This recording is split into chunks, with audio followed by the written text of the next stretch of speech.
Territory for Sundance.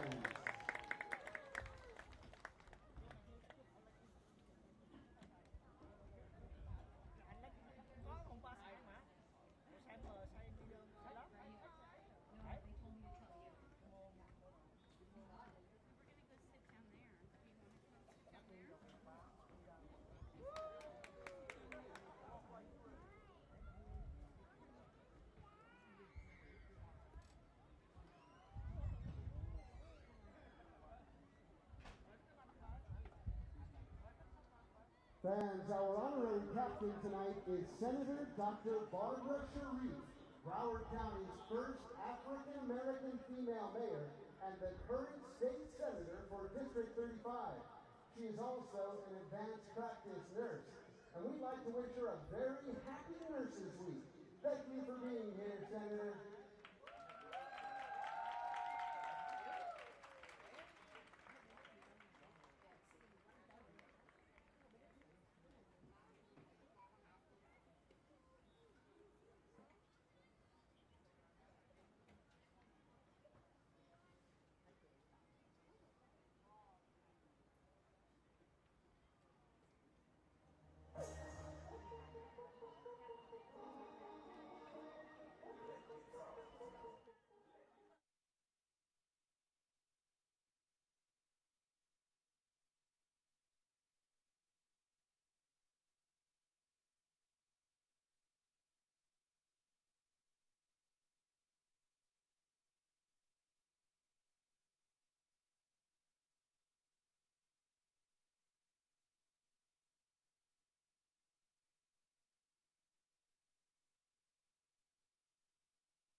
From beautiful South Florida, you're watching the Gainbridge Super League, presented by Amerant Bank, helping you make winning money moves. Fort Lauderdale taking on Carolina Ascent on Peacock tonight.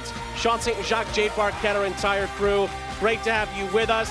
Massive night around the Gainbridge Super League. Here's why. We take a look at the Delta standings. Carolina trying to track down Lexington for that #2 seed. Of course, Jade, we're keeping an eye on Dallas, who are taking on Tampa Bay tonight as well.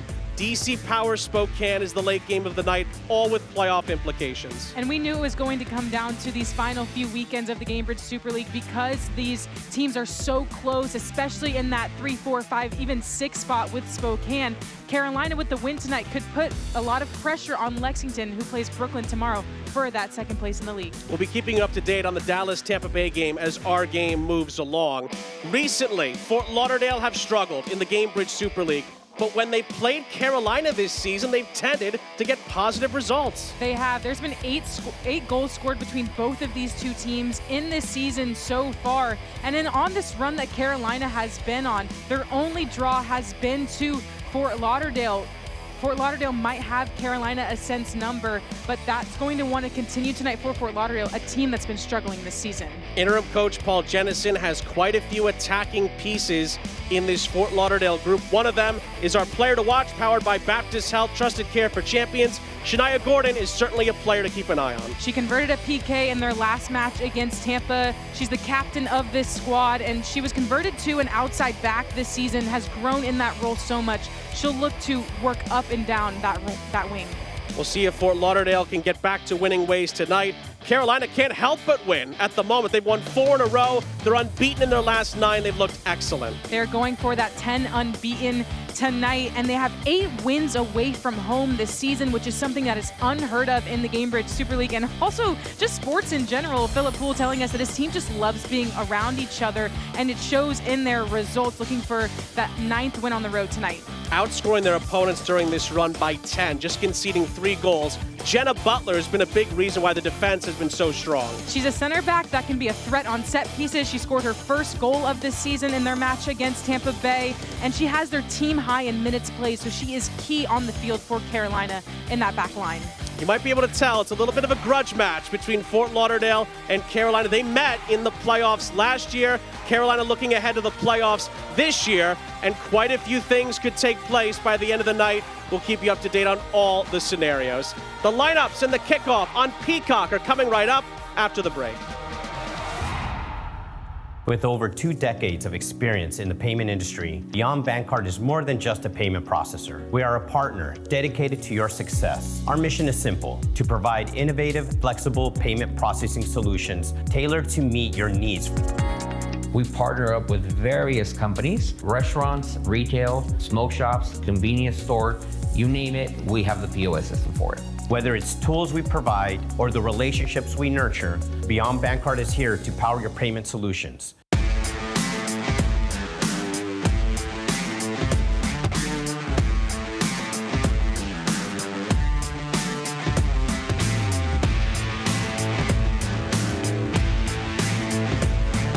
Staying cool in Florida has never been easier. With all your cooling, you'll get no money down, no payments until 2027, and a 10-year parts and labor warranty. Don't wait until your AC gives out.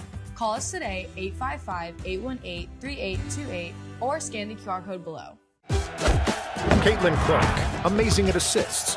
Gainbridge, the ultimate assist for your savings. But ever since they teamed up, she's taken assisting to a whole new level.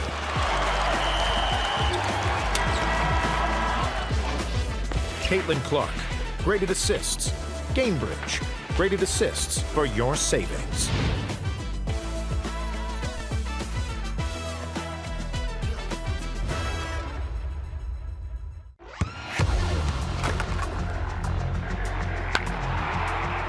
We all have goals. But let's be honest, most of us aren't going to be professional athletes. But if your goal is to finish your degree, we can help. Come to a university that puts your goals first. Bellevue University, your partner in finishing goals. Tonight's player walkouts are presented by Amerant Bank, bringing the community together one moment at a time. Sean St. Jacques, Jade Barquette, our entire crew, great to have you with us here on Peacock in the Gainbridge Super League. Let's dive into the LaCroix starting 11s for both teams. We start with Paul Jennison, the interim coach, and Fort Lauderdale United. Just one change here for head coach Paul Jennison. He puts Leveni Vaca back in the back line. Kelly Van Treek, who has been playing center back recently, going back into that midfield. She's so creative, and her link-up play with Kiara Locklear up top has been fantastic. So look for her to be streaking down this left wing. April 6th was the last time Fort Lauderdale had a win in the Gainbridge Super League. They'd love to put that stat to bed tonight. But they have very formidable foes in the building tonight. Carolina Ascent hoping to get to 10 games undefeated. An incredible feat for them it would be tonight. One change here for head coach Philip Poole. Tyler Lucy steps into the midfield, and she is just a goal scorer. That's what she was brought into this team to do. She's going to work to create up top with Shea Groom and Mackenzie George, who has been on fire recently, and Jill Aguilera to hold things down in the back line for Carolina Ascent. She's the captain of this team and is going to work tirelessly to continue to put balls over the top. Unbeaten in 9, 4 in a row, 8 road wins for Philip Poole's Carolina Ascent. Tonight's coin toss is brought to you by Beyond Bankcard. setting the stage for every great moment. Two captains meet in the center with the officiating crew. And that's normally a cue that we're very, very close to kickoff here between Fort Lauderdale and Carolina. Carolina have yet to beat Fort Lauderdale this season in the Gainbridge Super League. And on top of all of that, they met in the playoffs last year, and Fort Lauderdale sent Carolina home. So Philip Poole and his side would love nothing more than to get a valuable road win, yet another valuable road win at the end of this Gainbridge Super League season.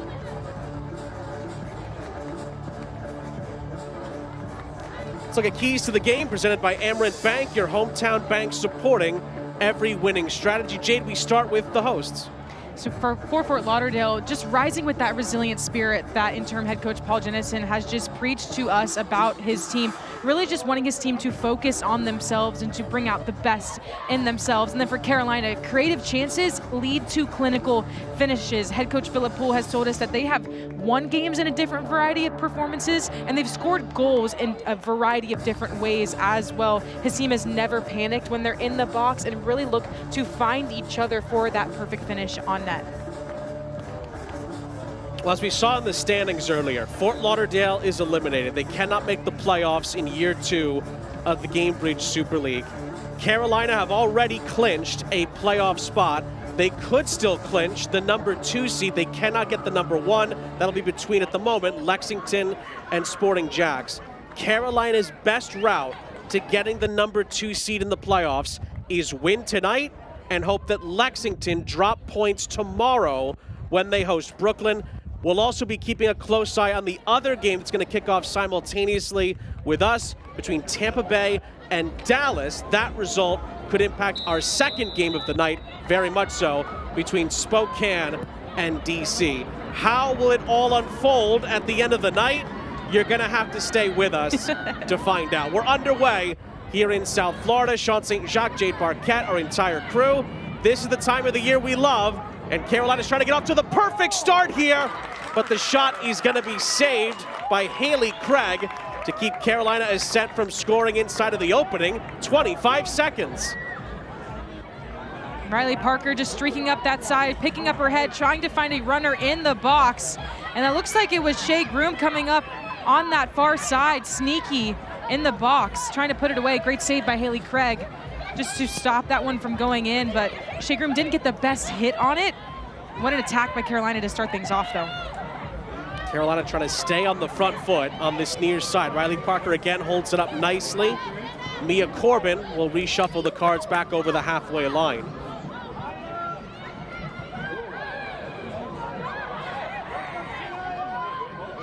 Fort Lauderdale are in their home black kits with the light green trim and the crest on the front. Carolina Ascent are in their predominantly white kits, but with a very colorful pattern on the front and back. Last time these two teams met was March 28th. Fort Lauderdale left Carolina with a point, a 1-1 draw.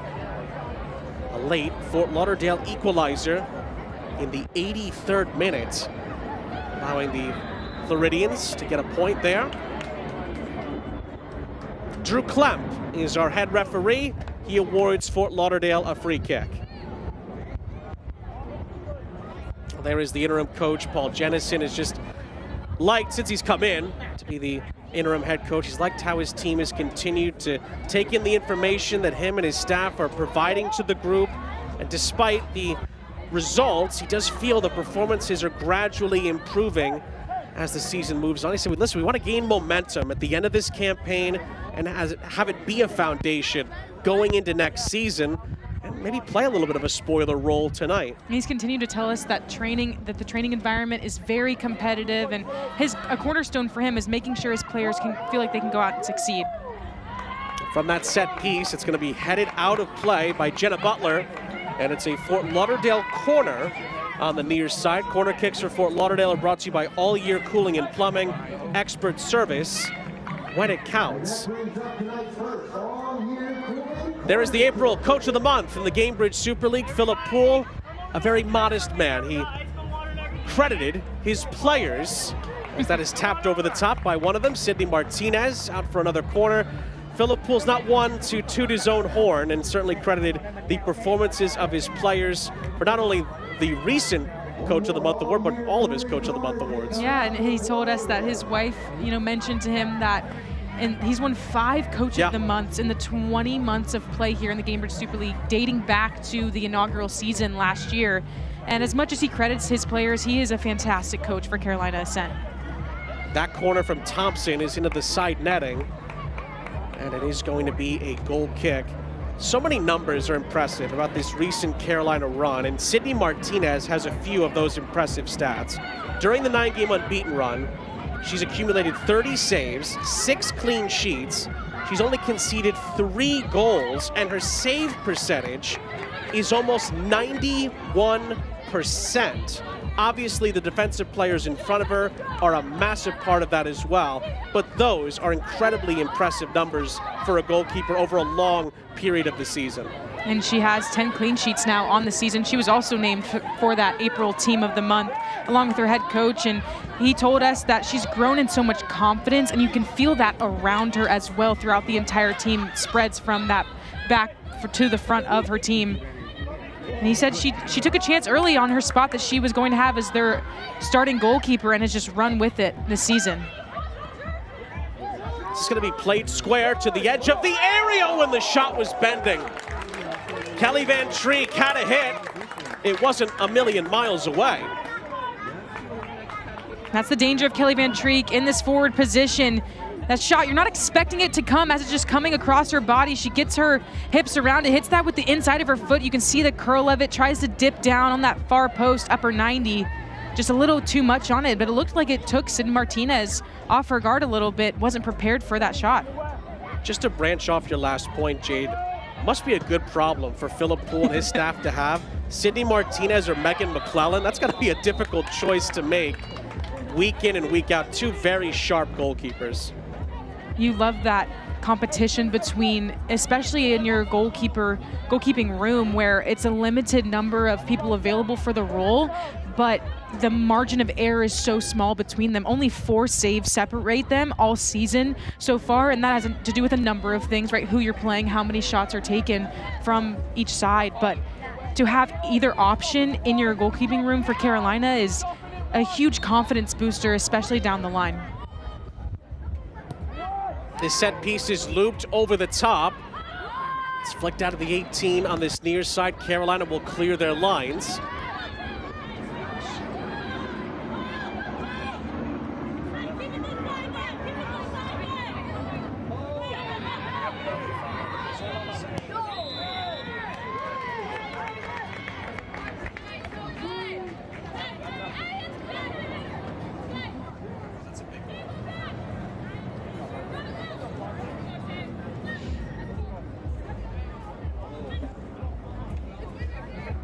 Of course, we're keeping an eye on the other game between Tampa Bay and Dallas. There is an update from that game.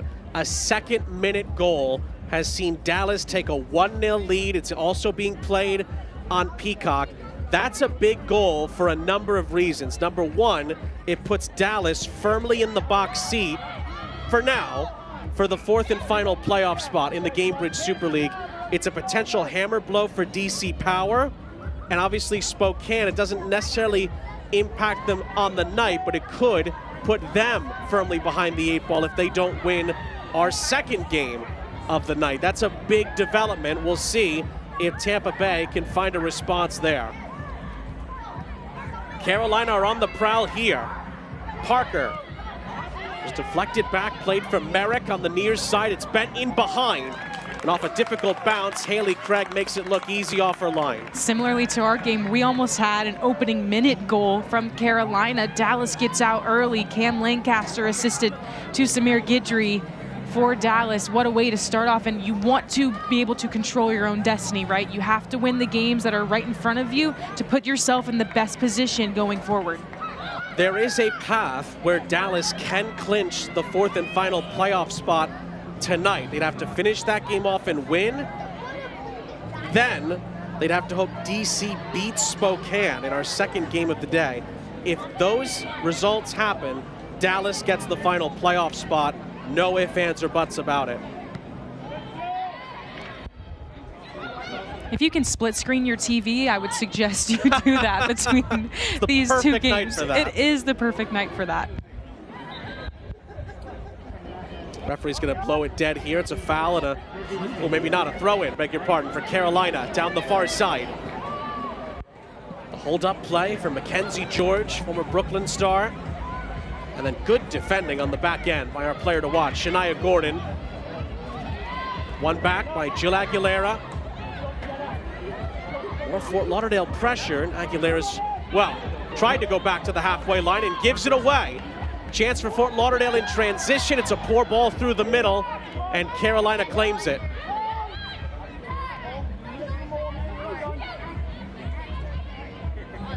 Thompson there just not continuing her run. Moyer was trying to connect with her.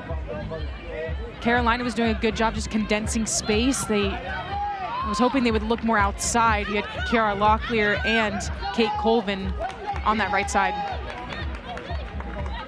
Well, tonight's injury report is presented by Baptist Health Expert Care, keeping our athletes game ready. There's quite a few notables out for both teams, like some McCarthy and McDougall for Fort Lauderdale. The big one for Carolina, obviously, is Riley Baisden.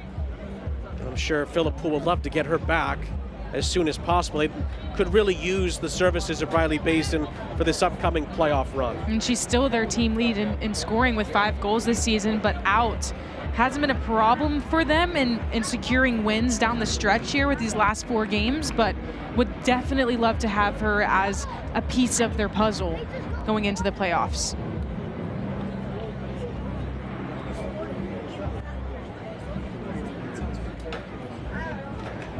Well, Jade, you mentioned it earlier, a couple of early chances for both teams in this game. One that happened inside of 20 seconds, of course, for Carolina. And Parker just slips this through right to that PK spot. Such an opportunity for Carolina to get on the board early, and not too long after that, Kelly Van Treek just taking this ball across her body. She barely looks up, just a small glance at the goal, and just over the crossbar there. 2 equally important opportunities for both sides to get on the board within the first 10 minutes of this game. Now the stoppage is for an injury for Paul Jennison's Fort Lauderdale United here on the near side.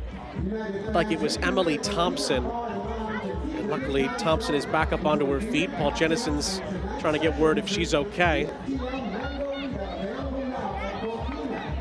Emily Thompson, a recent-ish signing for this Fort Lauderdale side. She came into this team this spring and has scored a goal for her side pretty immediately when she stepped in to the squad. Pretty seamless transition there for Emily Thompson.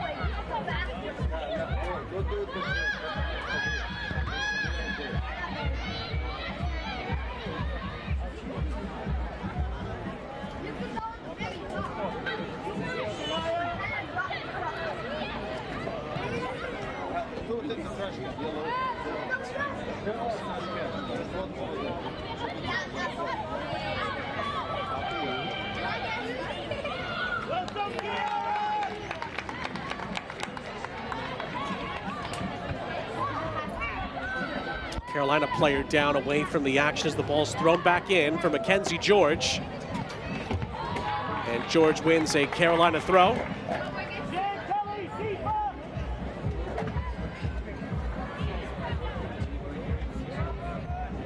Well, tonight's game is presented by Vera Cadillac Buick GMC, South Florida's trusted destination for luxury and performance. Nice turn by George. A little layoff. Sees it checked down by Mia Corbin.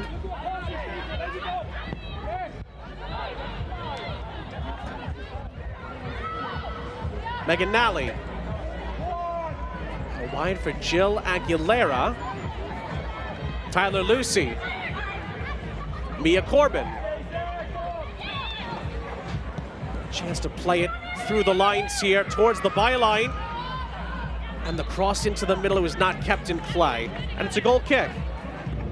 Carolina trying to be patient with how they get into the box. Fort Lauderdale dropping off so much that it's giving Carolina a lot of room to build up, but not a lot of space in between players to work into Fort Lauderdale's 18. That's why you see Mia Corbin drawing the ball back, passing it around to Butler, and just moving it around the outside of them. Butler finds this slip ball through, but just a little too much weight on it.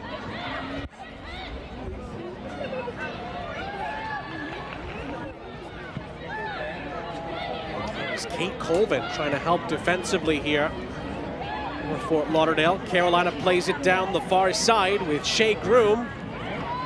And it's feathered towards the byline and then could not be kept in play. Good defensive work from Fort Lauderdale. And it's going to be a goal kick.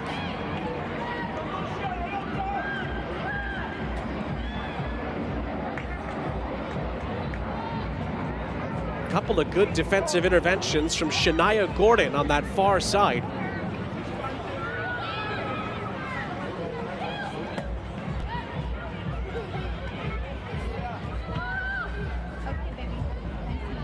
Wondered for a moment if Fort Lauderdale were going to try to play through that Carolina press, which as of late has been razor sharp. And it looks like they're still going to do that. Maybe that first pass to Vaca or another defender, and then that second ball is going to go higher up, trying to draw Carolina in and then pin the ball over top. But Fort Lauderdale also was pressing Carolina on the goal kick that they had as well.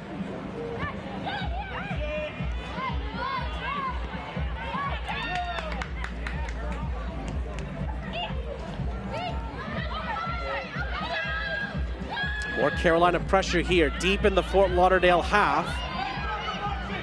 And eventually they're going to have to hook it over the top. But it is going to bounce out of play. It's a Fort Lauderdale throw on this near side. And we're told that Fort Lauderdale is going to have to make a substitution here. Emily Thompson cannot continue. She'll be replaced by Kat Gonzalez. Substitutions tonight are presented by Omega XL Sport. Fuel your recovery, fuel your game. And that is a tough, tough early blow for Fort Lauderdale side that need as much attacking firepower as they can get on the pitch at the moment. And Kat Gonzalez, she provides that. Her link-up play with Kiara Locklear, who's going to play in front of her, has allowed them to create goal-scoring opportunities that happened in their game against Tampa Bay, where they really were working off one another to open up space and then get that quick shot off. Emily Thompson going to push the press and use her physicality to hold the ball up and then eventually either put it in the back of the net or try to help her teammates in the 18. Kat Gonzalez also playing against her former club tonight in Carolina Ascent. And she scored the equalizer the last time they met. Back on March 28th, her lone league goal of the campaign.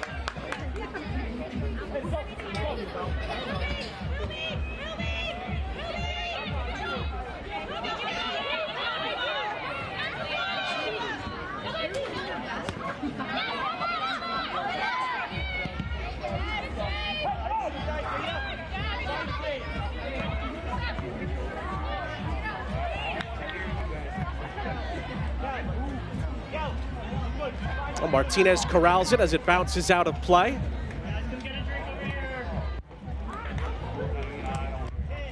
Well, Select is the official match ball supplier of the Gainbridge Super League and many elite leagues throughout Europe. Visit us.select-sport.com for the latest Select product specials and more. Select, as always, is the player's choice. You see Fort Lauderdale pressing Carolina here, trying to pin them back into their 18. Carolina just using that long ball to try to get out of it. Fort Lauderdale, they have to win those second and third balls to try to maintain possession again if they want to continue to push the pace of this game.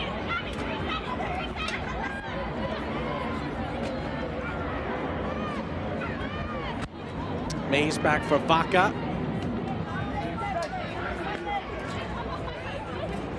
Can Carolina try to track down Lexington for that number 2 seed in the upcoming Gainbridge Super League playoffs, which would mean a host for the semifinal. Lexington plays Brooklyn tomorrow afternoon, and they'll be hoping that Carolina drop points here. If Carolina doesn't win tonight, Lexington clinch the number 2 seed if they beat Brooklyn tomorrow.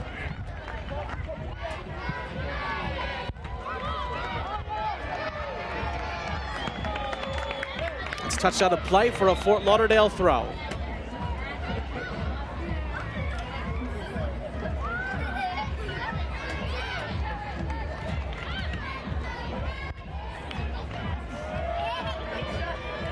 It's checked down for Maggie Mays.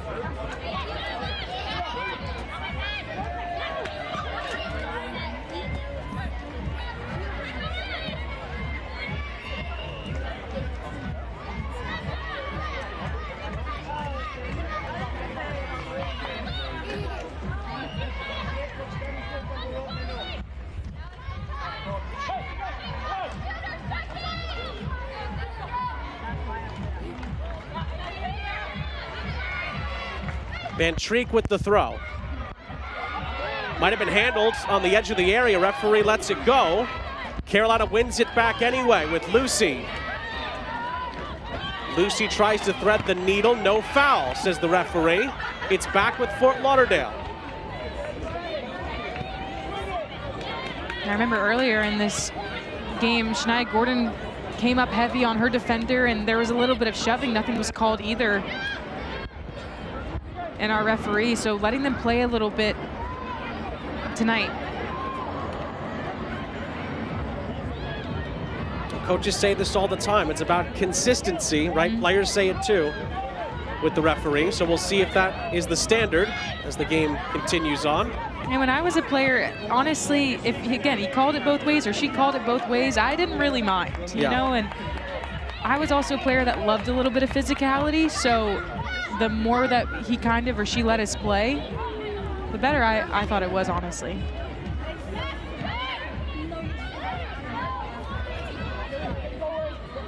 Until it didn't work out in my favor, you know, then I didn't like it. Well, that's the competitor. That's the want to win. Right.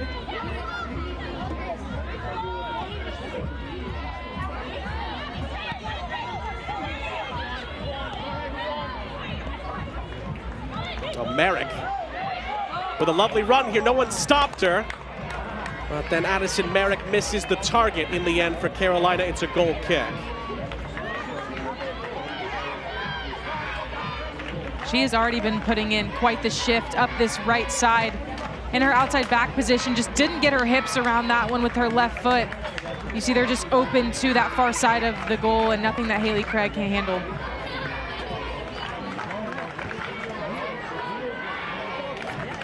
Comes some more of that Carolina press. Fort Lauderdale elect to loop it over the top. But the Ascent quickly are back on it. Here's the bet initially, now Corbin Aguilera.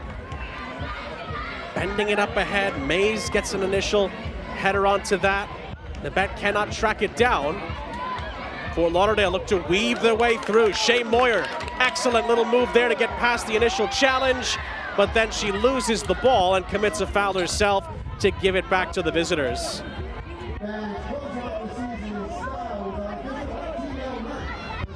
And it was Mackenzie George working all the way back to defend. You see her just streaking down the field and completely cuts off Moyer there, who had all options open in front of her to go to goal. That's the type of work ethic you need from your team late in the season. Mackenzie George, her coach describes her as a grinder, a worker. She has blown him away in the way that she just handles herself on the field and her competitiveness, and you see it right there as a perfect example.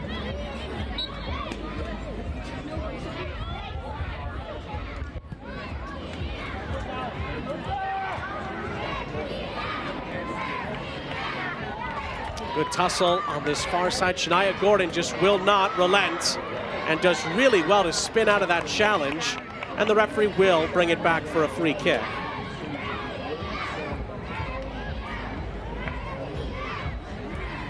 So the upcoming schedule is presented by LaCroix Sparkling Water.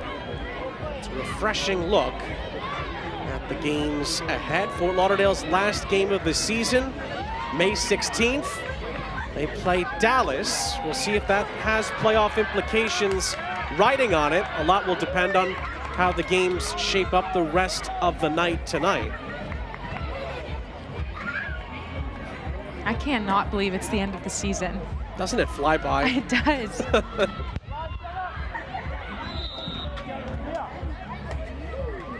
Offside flag goes up there. Free kick for Carolina.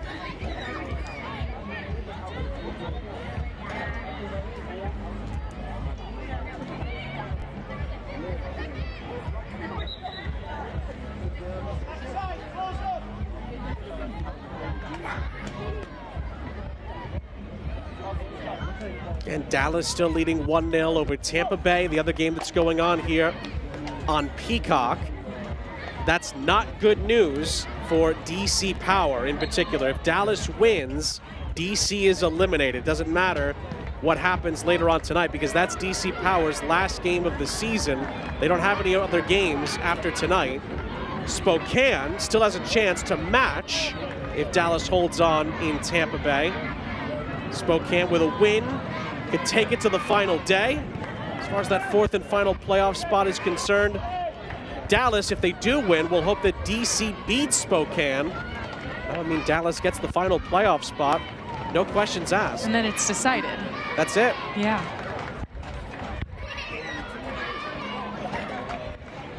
That's what makes tonight have the potential to be so wild. It could be decided tonight or it could go down to the final day with all three teams still alive. That is still very much one of the scenarios. I'm predicting chaos because when is life ever easy, right? You make a fair point. That's played to the edge of the area. Ricochets back out of the 18. Played up ahead by Abby Hugh to no one in particular. And Martinez settles it down.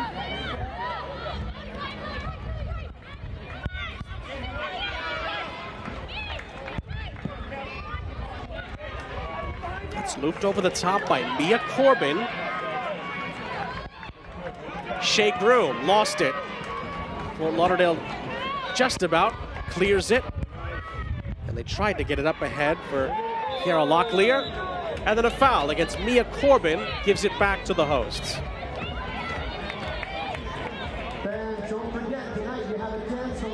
Even though Fort Lauderdale is eliminated in the playoff, that has not affected how they have played in this match tonight. Kiara Locklear is a perfect example in that play, just sacrificing her body, going to ground. Typically, forwards are not the players who are going to be slide tackling. Not saying they don't do it or never do it, because she's a prime example of one who does, but you're normally going to see that type of intensity from the back line or center backs, but she has a few times in this game in particular gone to ground to try to either get a ball to go out for her team to have a throw-in or just protect the space in behind her line, working all the way back into the midfield.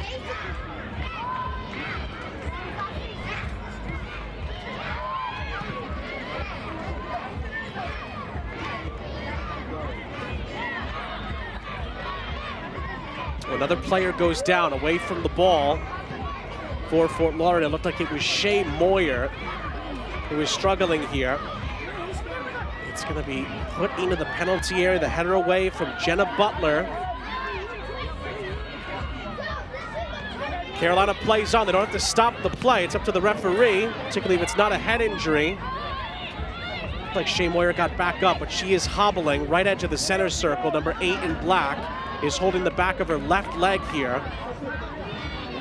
Wow, 2 injury concerns already for Fort Lauderdale in this first half. You're just joining us. Emily Thompson already left the game for the host with an injury. And now there's a concern for Shea Moyer as Carolina wins a throw.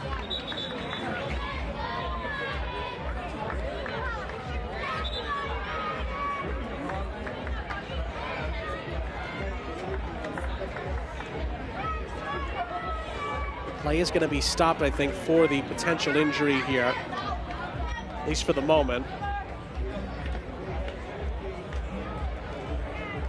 Moyer is being looked at, and we'll see if Paul Genesis is forced to make yet another injury substitution here in the first half. And it was right after she tried to go in for this tackle here, trying to close down space, was Shea Moyer, and she just came up and grabbed her leg a little bit. after she took a step, you never know how little steps or movements can tweak something in your body. She was still running around a little bit. It looked gingerly after that play had occurred. So hopefully nothing too detrimental for Fort Lauderdale and Shea Moyer. Well, part of trying to get momentum at the end of a season for an eliminated team is also trying to avoid injuries. Hopefully the injury bug has not bit Fort Lauderdale for the second time in the half here.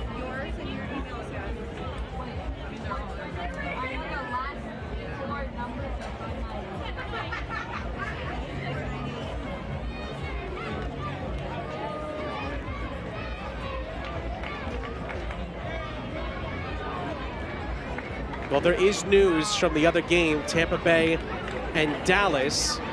Nathan Thackeray's group have scored again. Cameron Lancaster has made it 2-0 to the Trinity. Again, that's bad news for DC Power. As it stands, they would be eliminated off the back of that.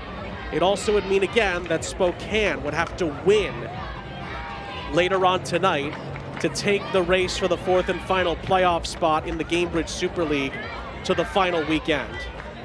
Assisted by Celie Strawn was Cam Lancaster. Cam Lancaster all over the score sheet tonight, showing up when it matters most. Assisted the first goal, has a one of her own here.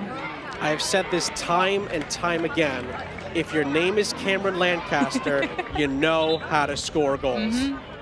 And she finishes so clinically too. Yeah. Just slips the ball right in, and stat-wise right now, Sean, Dallas is overpowering Tampa Bay here. 63% possession, 4 shots, 3 on target. Omega XL Sports substitution, unfortunately, for Fort Lauderdale. Paul Jennison's not going to take any chances with Shea Moyer. Moyer is taken out. Sophie Harding, Fort Lauderdale's number 9, enters the fray.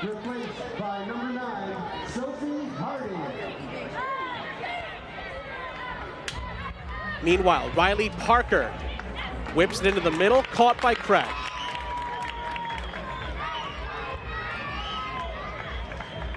You feel for Emily Thompson and for Shea Moyer here. Penultimate game, final home game for Fort Lauderdale this season.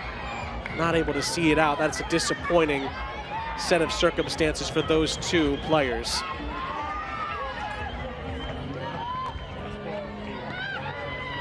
Meanwhile, Locklear trying to play the early reverse ball up ahead. Martinez has no trouble resetting things for Carolina Ascent.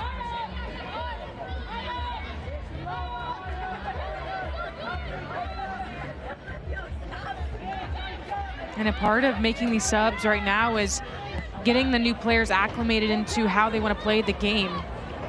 You see Sophie Harding there trying to just press and run at the back line of Carolina, and then coming back in, trying to sit in a confrontation line. It's something that the players behind her have to instruct her on of when they go. They all have to go because Carolina can read the pressure from Fort Lauderdale, just dump that ball behind like you just saw there, try to get numbers running back at their own goal.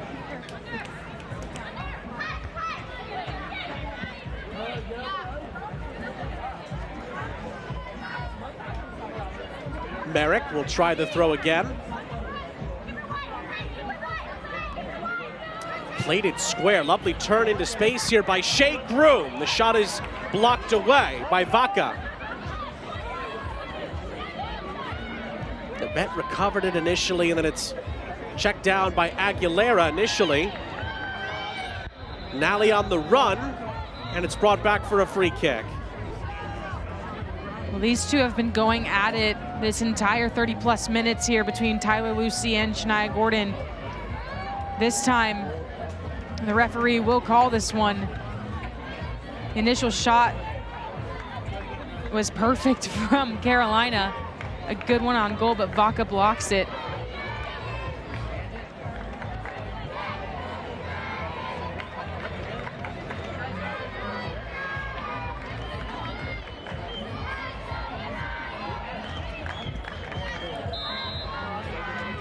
What can Carolina conjure up from the free kick? It's looped over the top and out of play. Jenna Butler was the initial target. but no one gets a touch.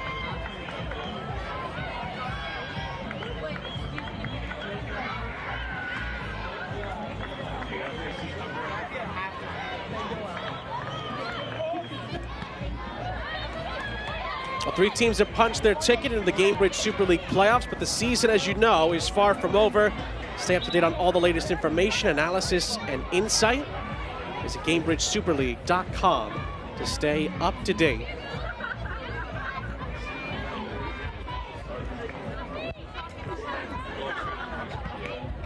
The throw-in by Merrick is popped into the air. It was a nudged header by Parker.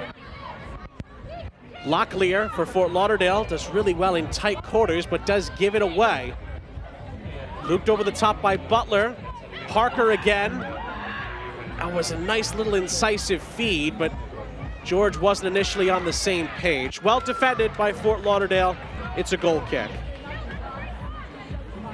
And a little bit of confusion there on who was going to shield that one out of play. You had Margot Mace and Vaca there, trying to make sure that sneaky Mackenzie George wasn't going to come around either side of them and just get her body onto it. Vaca makes that final decision to step in front.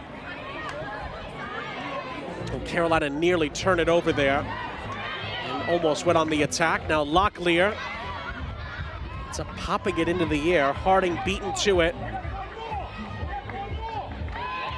Aguilera looking for movement up front, couldn't find George, and Fort Lauderdale settled it down.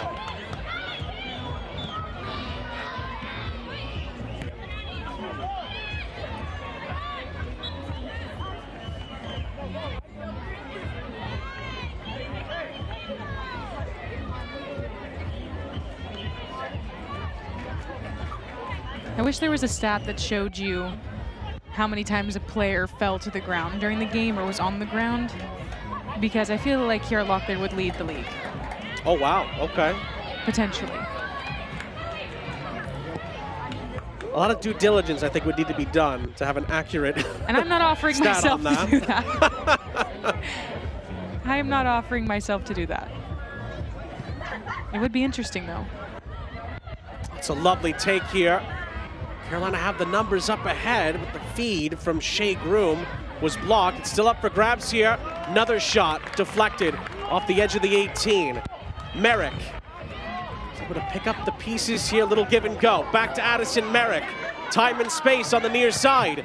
Merrick threads the needle, but it's touched into the air. Corbin tries to volley it, blocked away, and Fort Lauderdale clear their lines. Harding tries to run it down. It's checked down for Martinez, and Carolina recycle it.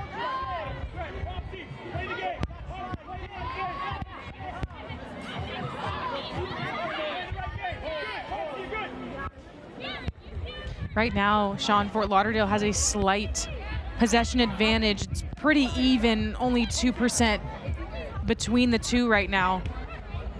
But for Carolina, if they want to have a clean option on goal, they have to pull Fort Lauderdale out of this low block. Take their time and be patient in their build-up. Slowly bring Fort Lauderdale out of that condensed shape in the back, and then try to exploit those spaces in behind, because once Fort Lauderdale gets set right in front of and into their 18-yard box, it's going to be hard to create chances on goal. Ball whipped in by Lucy. It's going to go over everybody's head. There are more and more signs that Carolina are finding gaps in that Fort Lauderdale defensive setup, but they have not gotten many clean looks, to your point, Jade, particularly when they get it into the middle of the 18-yard box or just outside of it.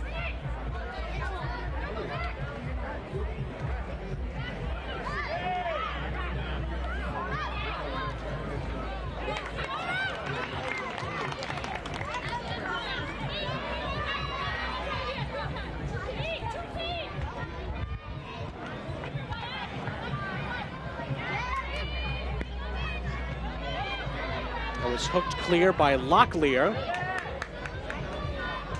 Can Fort Lauderdale surge into the attack here? Colvin doing everything she can.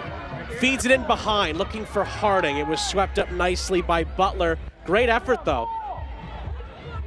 I honestly love that ball from Colvin across the back line for Carolina because they were all running back towards their own goal. Harding just off the back shoulder of the Carolina defenders. You never know what can happen in that situation, and Fort Lauderdale did not have the numbers for her to put something really in the air, but everyone was running back and just trying to get a deflection or a Harding opportunity on goal. It looked like a push in the back.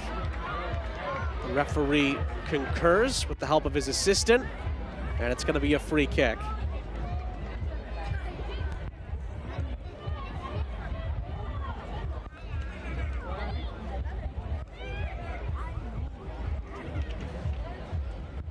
Kat Gonzalez trying to help make things happen here for Fort Lauderdale, getting towards the final few minutes here of the opening half. We mentioned her playing against her former club. Lily Nabet on the other side for Carolina, playing against Fort Lauderdale, who was her former club. A great addition to Carolina, Ascent for Lily Nabet, and then a great addition for Fort Lauderdale and Kat Gonzalez as well. From the free kick again, it bounces almost past everybody. It's fed back into the middle, but Martinez, under not much pressure, makes the catch. You saw maybe the reaction there from Philip Poole. Didn't love the long service there, but it works out in his favor for his team. George is brought down, although Paul Jennison and his staff don't like the call on that either. Well, the reaction from Philip Poole just seemed like he wanted Sid Martinez to slow things down, maybe build out of the back, get Fort Lauderdale out of her own box. And then as soon as she punted that ball, it was that little shove you see from Shania Gordon, just putting her hands on the back of Mackenzie George. That's going to be called a foul every time just because of the contact with Gordon coming from behind into George.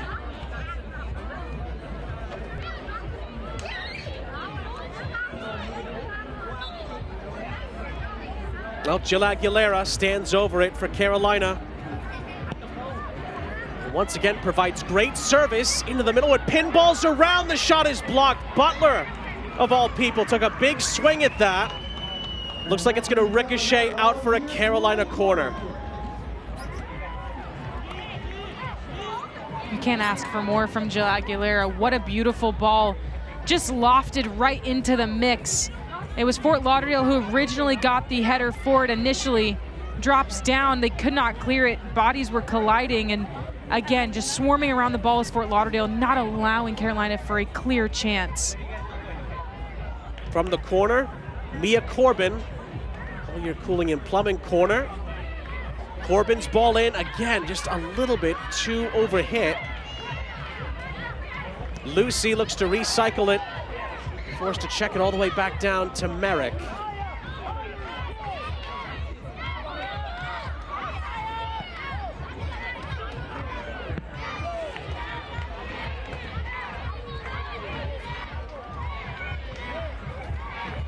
Well, tonight's game is presented by Hard Rock Bet, bringing the thrill of the game straight to your fingertips.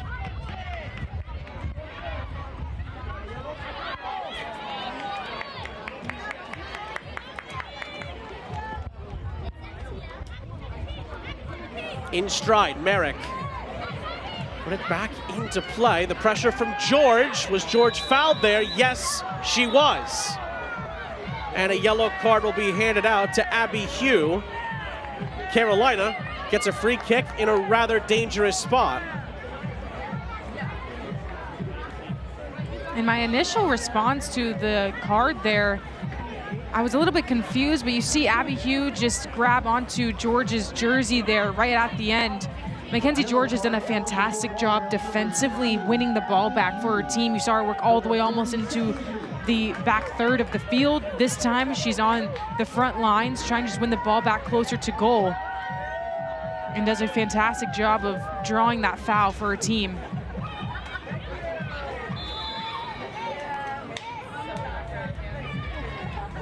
Another free kick for Aguilera to deliver. Another well-placed ball, but this time Fort Lauderdale get the initial head to it. Back towards Aguilera, whose header is hooked onto this near side. And it looked like it was last off Aguilera. Fort Lauderdale throw.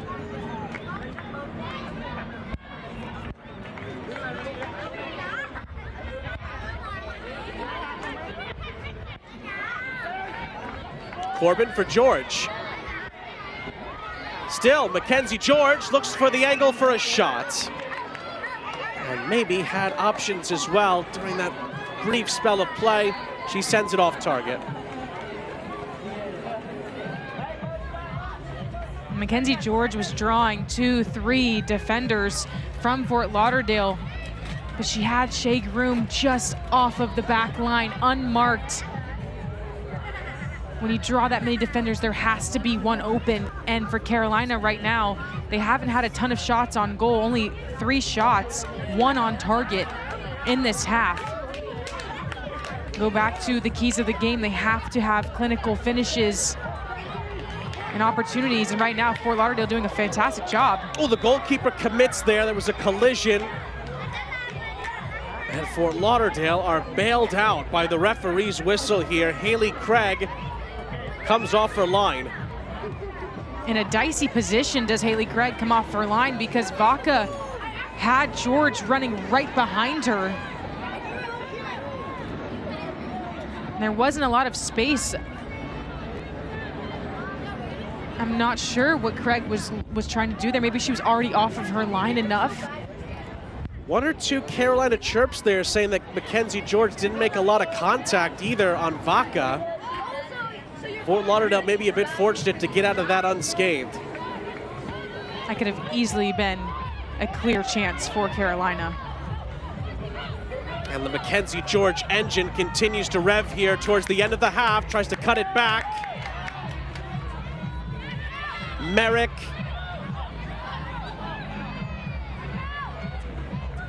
Still Merrick here, runs out of room.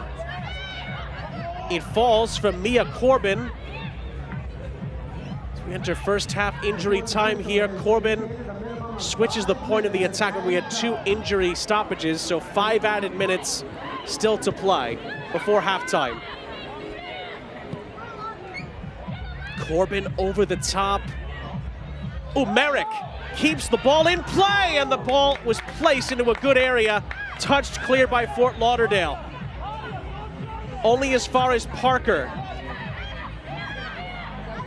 And the probing here from Corbin. Nabet played forward by Nally. Was then forced back over the halfway line and checks it down for Sid Martinez. The balls that have been played in the box from Carolina on either wing mostly have been from this right side, this near side, have been great balls. They've been put in the right spots. That last part, that linkage between player and ball, that timing of the runs has just been the only thing that's off for Carolina.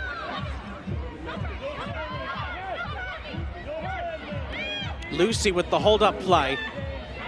The back kind of forces it through. A lovely reverse ball in behind.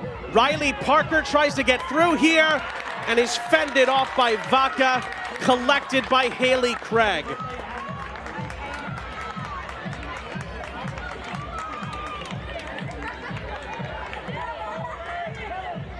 That last little touch by Abby Hugh is really the difference to throw Riley Parker off of her trajectory. That ball was right in front of her, and then they'll give the yellow card to Parker with the collision of Vaca and Craig when they were trying to get that final touch on it. Now the Parker yellow for that push, or at least that leaning into, is confirmed. And we knew this game might get a little bit chippy. Fort Lauderdale seeming to have Carolina's number this season and historically. Fort Lauderdale leads the all-time series with 4 wins to Carolina's 2 and are unbeaten in the last 4 meetings, including that playoff meeting from last year.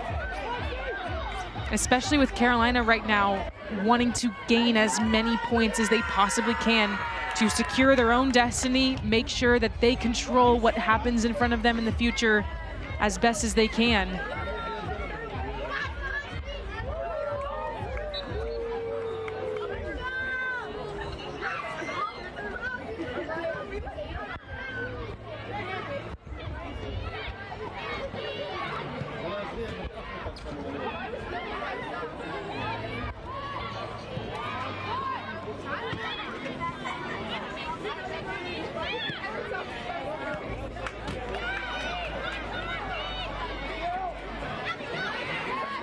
Locklear miscues the touch. Nabet tried to find Merrick, comes up short. Hugh then couldn't fit it through the window. And then the last-ditch attempt to thread it through for Locklear down the near side. He's going to roll out of play with about a minute and a half left in the half.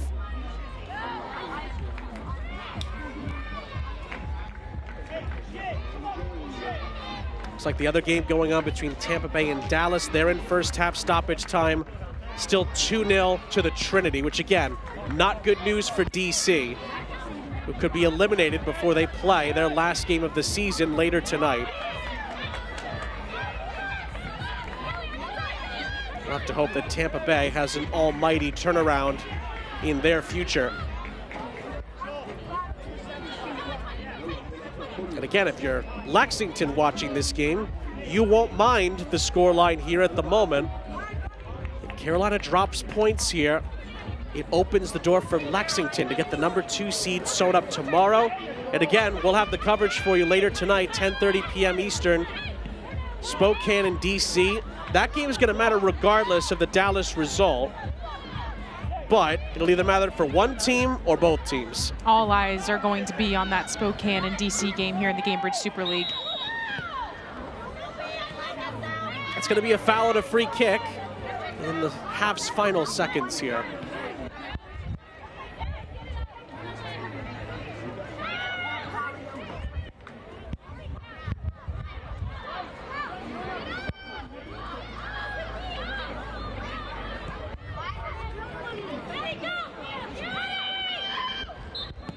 As it's cleared up field, the halftime whistle goes in South Florida.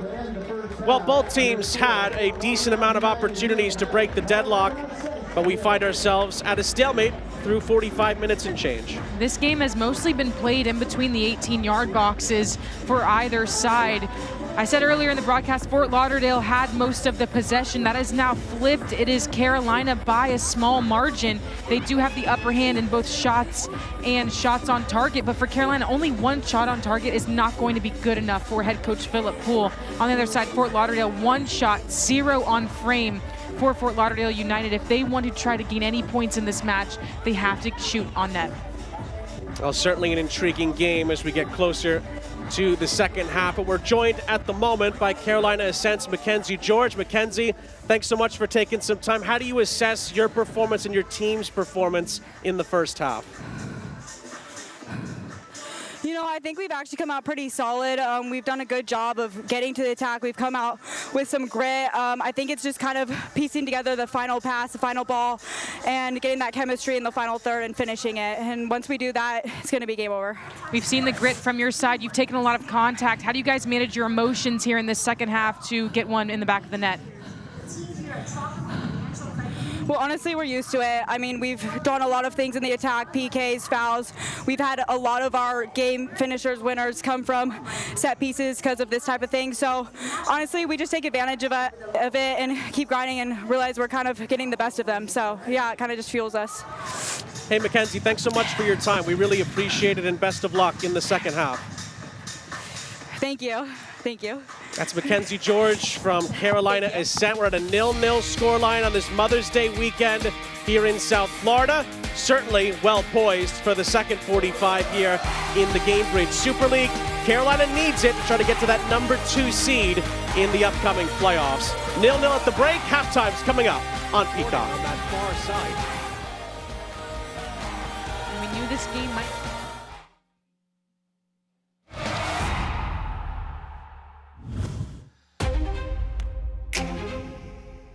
Club Jacksonville, what a magical run it's been in their inaugural season.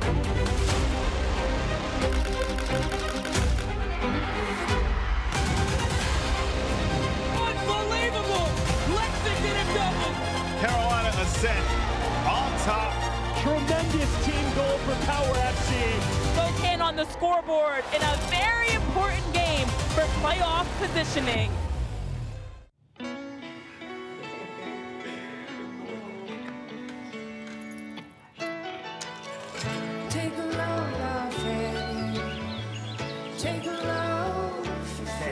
Today, we accomplished nothing.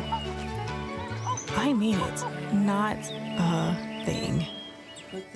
And it was kinda everything. This spring, stay 3 nights and get a $50 Best Western gift card.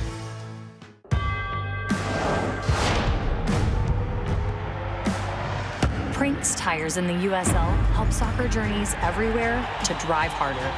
From city playgrounds to suburban sidelines, from early mornings to late nights, from fun with friends to winner takes all, from the biggest fan to the biggest heart. And at every turn, Prinks Tires will be there for the long haul. Hi, I'm Sloan Smith with All Your Cooling. Staying cool in Florida has never been easier. With All Your Cooling, you'll get no money down, no payments until 2027, and a 10-year parts and labor warranty. And now you can claim federal tax credits up to $3,200. For over 50 years, families across Florida have trusted us to keep their homes comfortable. From same-day installs to expert repairs, we deliver the service you need when you need it. Don't wait until your AC gives out. Call us today, 855-818-3828, or scan the QR code below. What does it mean to feel welcome? To not only be cared for, but to be cared about, to trust. At Baptist Health, this is the warmer side of care. So welcome to being treated with a human touch, where your best interest is our best interest. Here, we advance innovation and treatments through research while educating the next generation of experts close to home. Welcome to the warmer side of care. Welcome to Baptist Health.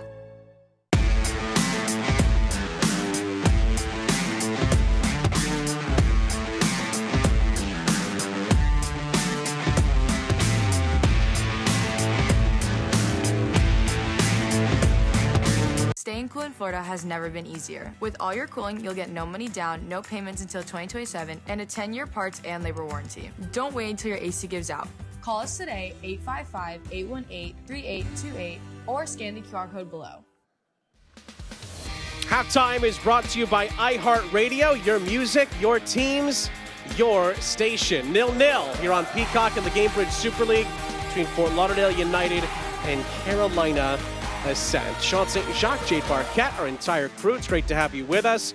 Gainbridge Super League news and notes. Obviously, at the moment, Jacksonville, maybe the team to keep an eye on going in to the Gainbridge Super League playoffs. They're closing in potentially on the Players' Shield. It'll come down to tomorrow's game between Lexington and Brooklyn, potentially there as well. Ken has been recorded her 10th shutout of the season, tying Caitlin Parks for the league lead. Lovely back and forth down the stretch between those two. And what are we aiming for? Well, the race to the playoffs, of course. Dallas could have the inside edge if they continue their current trajectory against Tampa Bay. DC and Spokane, as it stands right now, are still alive. We'll see if they are still alive by the end of the night.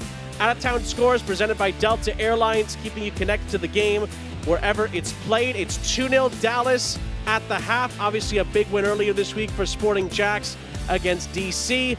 We'll be sticking around for DC Spokane later on tonight. It's going to be an action-packed end of this weekend in the Gainbridge Super League, like it is all weekend. All eyes, again, are going to be on that DC and Spokane game tonight. Grab your late-night bowl of cereal or whatever you like to snack on and come back to Peacock for that one. And then we'll be with you tomorrow as well, 2 p.m. Eastern on Peacock. Big game, Lexington and Brooklyn, with Lexington still alive for the Players' Shield. Halftime here in South Florida, 0-0 scoreline. Really looking forward to the second half between Fort Lauderdale and Carolina. It's coming up very shortly.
Welcome back, everybody. Halftime in the Gainbridge Super League here on Peacock. Sean St. Jacques, Jade Barquette, our entire crew.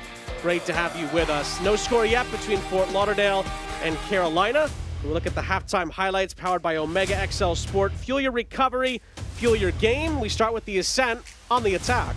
Well, it started early from Carolina. Parker just driving down the line and slipping this ball in to Shea Groom, who was just off the top. Didn't get the power that she wanted on it. Haley Craig making a great save. And then right after that, Kelly Van Treek, who's playing higher up the pitch in this game, just takes the ball across her body, whips it in with the inside of her foot, catches Sid Martinez a little bit off her guard, but that ball doesn't dip enough for it to go in. Then we had to wait 14 minutes to our next true opportunity here for Carolina Ascent. It was Addie Merrick in the outside back, just driving up the pitch, trying to create an option. Nobody stepped to her on the back line for Fort Lauderdale, so why not take the shot? Just doesn't get her hips around it enough. Well, stats are presented by Beyond Bankcard, powering every transaction on and off the field. The stats would tell you that Carolina had the vast majority of the opportunities, but it's those quality chances that have been lacking. And that's something that head coach Philip Poole needs his team to have, right? Those clinical finishing chances. They've scored in a variety of ways this year. We heard Mackenzie George say that they love to score off or have the opportunity to score off set pieces. They're using the fouls that they have had on them for those opportunities too, but going to have to be a little bit more clinical for Carolina in the second 45. Again, Carolina trying to keep pace with Lexington for that number 2 seed in the upcoming Gainbridge Super League playoffs. We'll take a break here. When we come back, the second half on Peacock between Fort Lauderdale and Carolina. Yo.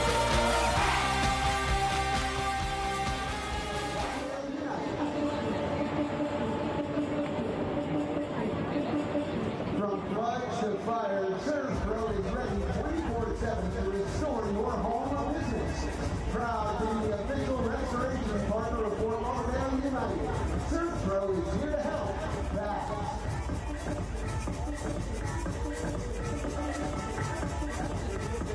Fort Lauderdale United.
Welcome back, everybody. Sean St. Jacques, Jade Barquette, our entire crew. Welcome back here on Peacock in the Gainbridge Super League. No score yet between Fort Lauderdale United and Carolina Ascent. Big second 45 minutes coming, particularly in the path for second place. But of course, we're really keeping an eye on the playoff line as well. Live standings going into the second half of our game and the Tampa Bay-Dallas game, with Dallas leading 2-0. If that holds, because DC's last game of the season is later tonight, the DC Power would be eliminated. There's nothing they could do to catch Dallas on 37. They would be out. Spokane would then have to win to get as close as possible to 37 later tonight to take it to the final day with a real chance of usurping Dallas for the fourth and final playoff spot. And again, as the second half is underway, teams switch sides. Carolina really needs to win this game to put pressure on Lexington tomorrow in the race for the number 2 spot. Carolina cannot catch Jacksonville. Right now, they can catch Lexington. And Philip Poole mentioned to us, obviously having home field advantage in any sort of playoff positioning is so important, not only for the players, but for the community around them, their organization. So they're going to do everything they can to try to put themselves in a great position to force Lexington to have to give some results. Carolina trying to win their 5th straight league game in a row, trying to get to 10 games unbeaten. It was threaded through by Mia Corbin and then swept up by Fort Lauderdale. Craig for Gordon, nudges the header down. And Fort Lauderdale get a fortunate ricochet. They keep possession. Throw-in just to the left of Carolina coach Philip Poole.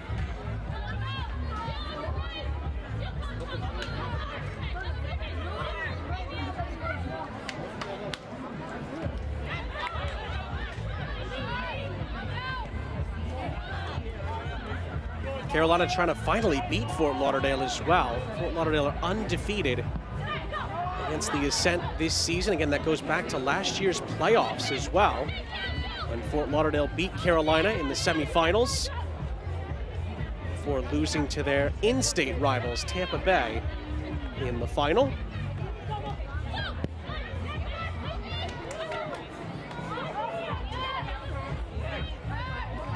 You just tell by talking to Philip Poole and the players around this group that they want another crack at it in the playoffs. They felt like last year was a team that could have won it. They didn't win in the playoffs last year. They feel this year's team has a chance to do the same thing. Part of what could help them, of course, is a home playoff game in the first round. They hope they can do that. But it starts with this performance here. A win puts a lot of pressure on Lexington tomorrow to take care of business against Brooklyn. If Carolina drop points, lose or draw this game, it's right there for Lexington to win tomorrow and claim at least the number 2 seed. Of course, Lexington will be trying to put pressure on Sporting Jacks going into the final weekend for the number 1 overall seed and the Players' Shield. Talk about putting pressure, this Carolina Ascent team all over Fort Lauderdale, who's trying to build up out of their back, but they're just pinning them into the 18. It's paying off here. Lucy couldn't recover it off the ricochet, cleared by Gordon. Hooked up ahead, but Jill Aguilera steps in for Carolina to take charge.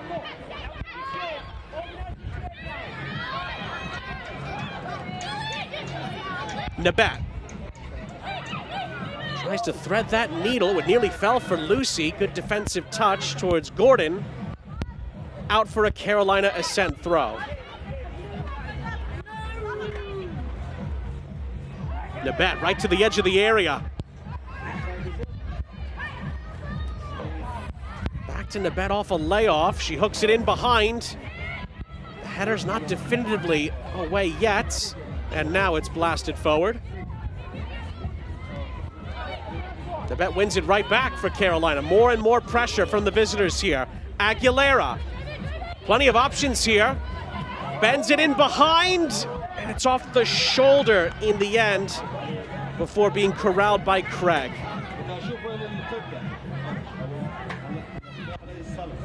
And Aguilera just sneaking up into a higher position, just trying to find shake room here on the outside of the back line. And Margot Mace taking some contact there. Carolina coming out here in this second half and having lots of possession. Well, Nabet's going to be yellow carded for that. Clear shirt tug on Kate Colvin. The dictionary definition of a yellow card. A little bit of a frustration foul there. You talk about professional fouls in between players. That one really unnecessary to pull the jersey. Just because they weren't in an attacking position, nothing was going to come of that play. And for Lily Nabet, maybe just a little bit of frustration in that sense. We saw the former Carolina Ascent player, Kat Gonzalez, get shoved and thrown around a little bit. Lily Nabet doing the same to her former club. They don't make many of them, but a rare mental mistake from Carolina there. Here's Gordon for Fort Lauderdale. Tries to feather that through, but Carolina has it handled. Martinez off her line. Well, the Gainbridge Super League playoffs are just a few weeks away, and we are tracking all the possible scenarios. You can visit GainbridgeSuperLeague.com/newsletter to get the updates on your favorite team and stories from around the league delivered directly to your inbox. That feed into the middle again is cut out and cleared by Gordon. One back by Aguilera. Aguilera tries to feather it out wide. He's able to make the pass and get it through. And the weaving run here by Merrick. Nabet. George back for Nabet on the overlap. Into the middle it goes, touched away. More promising build-up from Carolina, just missing that end product. And the Ascent want to continue to heap more and more pressure on Fort Lauderdale by winning it right back with Aguilera. And since the start of the second half, it has been all Carolina Ascent just dictating play, trying to pull Fort Lauderdale out of that condensed space, and have created a few different ways to get into the 18, whether that's clipped balls over the box from outside the 18, or you just saw there Mackenzie George driving down line, beating her defender and trying to slip that ball in the box as well.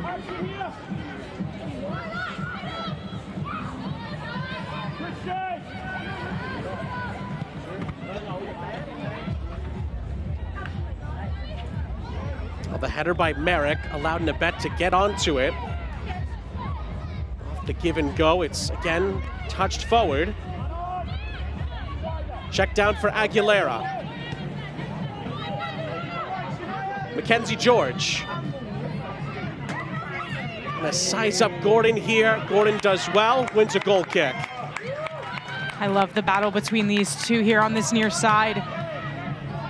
Mackenzie George going to try to beat Gordon 1v1 and create space. Gordon not having any of that. And it's the little touches at the end of the defensive play that's really going to determine, whether that ball goes in the 18 or whether it's going out. Gordon wins that battle between the two. Shania Gordon's had an excellent game so far for Fort Lauderdale in these 53 minutes. Craig, out of her own goal mouth, gives it away. Big chance for Carolina, and they just miss pouncing on it. That was a gift from Fort Lauderdale, and the Ascent once more cannot find the finishing touch. This is the risk Fort Lauderdale is taking, trying to build up out of the back. You have the speedy Tyler Lucy running right at Haley Craig, going to create an opportunity for that ball to be coughed up, and then Lucy just could not finish it. Great header by Parker to play it right back in. And it was just on the outside of the net. Craig also having to take that one with her right foot, not getting the power on it that she wants, that awkward angle. having it come across her body with her left foot just allows her to have more time and space to have her plant foot down and then kick through. Well, to say the least, that is a massive missed opportunity for Carolina Ascent.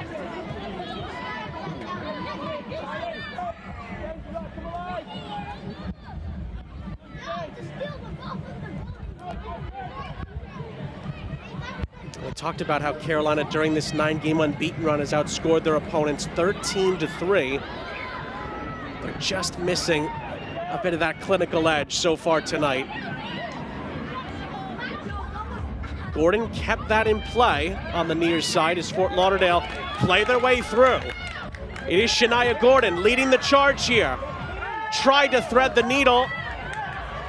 Is the offside flag going to go up here? Yes, Locklear was caught by the assistant referee.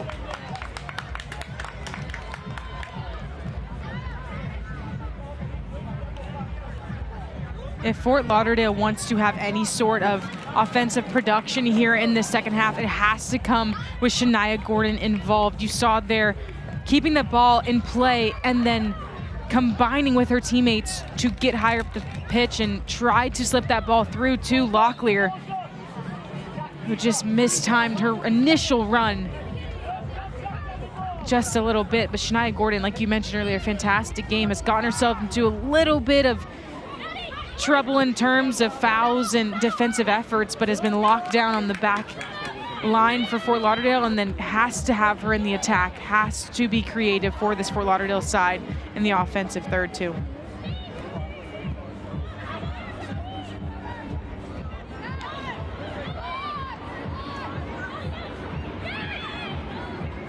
It does feel like for Fort Lauderdale at the moment, if Shania Gordon's not involved, it's not happening in the attack. She's just deceptive.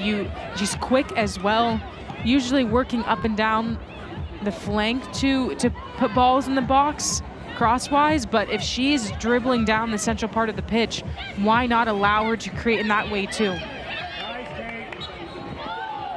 Well, that's going to be a foul going Carolina's way. Paul Jennison hops up, not happy with the referee's call here. Didn't feel there was enough, if any, contact. We get the luxury of another look. That was the back end of that sequence.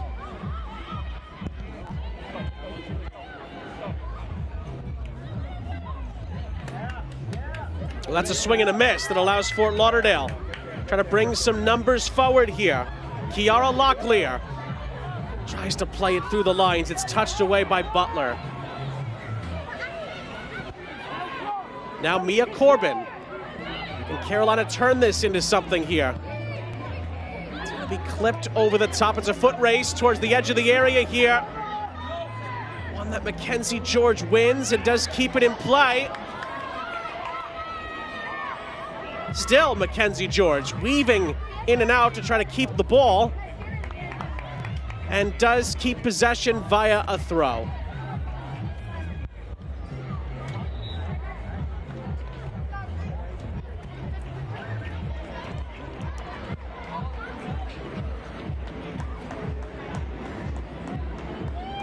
Two substitutions here for Carolina. Both are brought to you by Omega XL Sport. Fuel your recovery, fuel your game. Audrey Coleman and Taylor Porter are both going to enter. Lily Nabet and Riley Parker, the two Carolina players, both on yellow cards, are going to be withdrawn here. And that gives Carolina a clean slate as far as the bookings are concerned.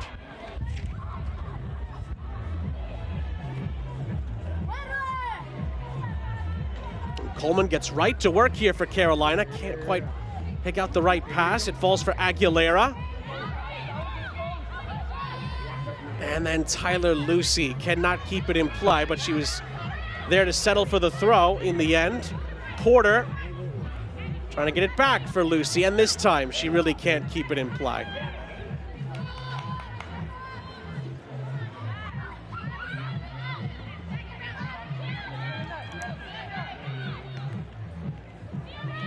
Approaching the hour here. They're approaching the hour further north here in Florida. Tampa Bay 0, Dallas 2 is still the scoreline.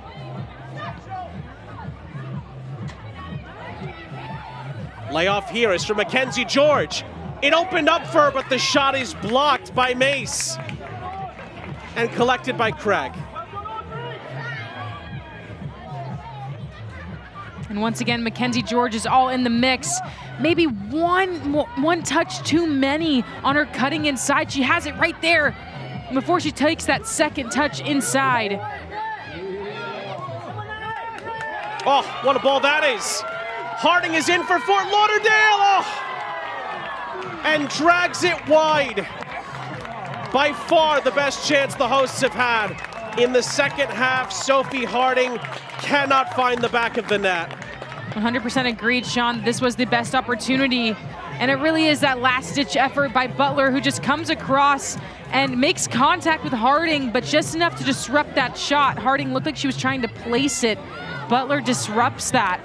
Does not allow her a clean opportunity on net. And both sides right now trading opportunities here late into this second half.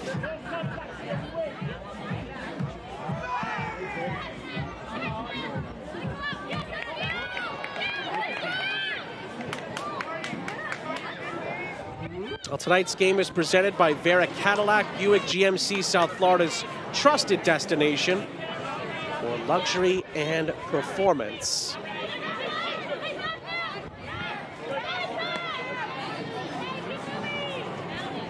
Half an hour still to play. Again, if the result holds, it would benefit Lexington the most, knowing that if they then win tomorrow against Brooklyn, they would wrap up the number 2 seed at a minimum for the upcoming Gainbridge Super League playoffs.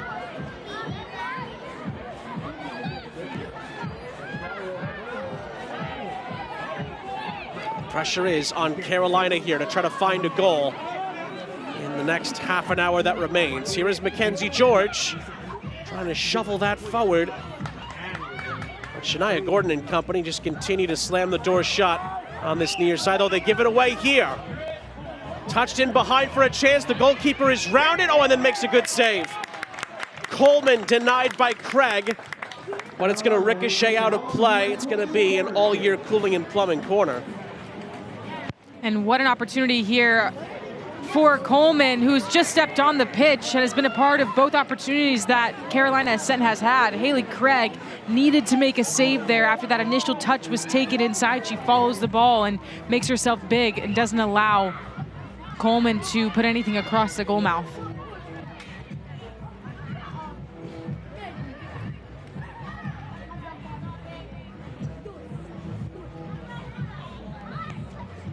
From the corner. Oh, it's on the goal mouth and it's bundled in. Carolina takes advantage of the set piece. They just about scrape it over the line to take a 1-0 lead.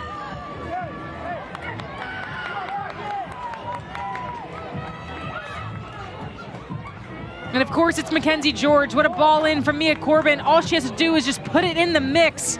Bodies were colliding everywhere in the box. You see Mackenzie George just holding up her defender there. And I initially thought it looked like it came off Jenna Butler's head. Everyone celebrating with Mackenzie George. I think even the Carolina players were confused who got the last touch, but it frankly doesn't matter.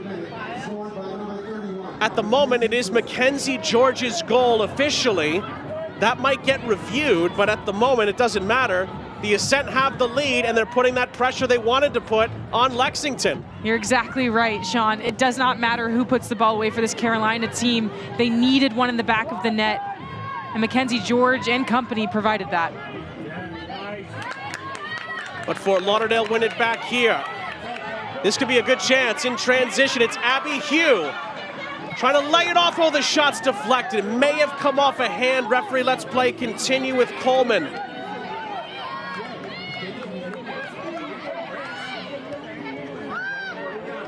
Oh, then nearly some miscommunication here, but it works out for Carolina. Touched forward by Porter, and then a foul and a free kick for the Ascent.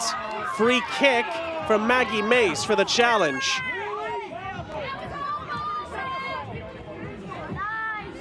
Carolina player is down as we revisit Carolina's breakthrough moment just moments ago. A great ball in from Mia Corbin, and then we're just trying to see if there was any discrepancy of who put that ball away. Everyone celebrated Mackenzie George, but everyone just was crowding around each other, not knowing exactly who had put it away. But again, Audrey Coleman stepping on the field to get the corner kick, put some pressure on Fort Lauderdale to make another defensive stop. They've made a few in this match already. Mia Corbin does what she does, putting the ball just right in the mix. And then converting was what Carolina needed to do. It's played back into the middle. Gordon again does well to get in the way, keeps it from going out for a corner. Again, at the moment, it's Mackenzie George's goal. It would be her 4th in this league season. We'll see if that stands up. Here's Tyler Lucy, and she wins a corner.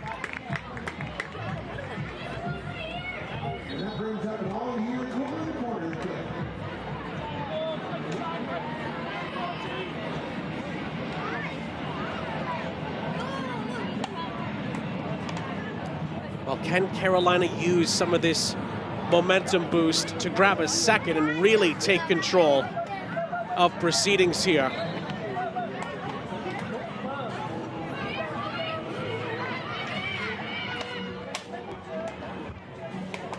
They just scored from this corner earlier. This one has more air underneath it, but so did the header, and it rainbows out of play.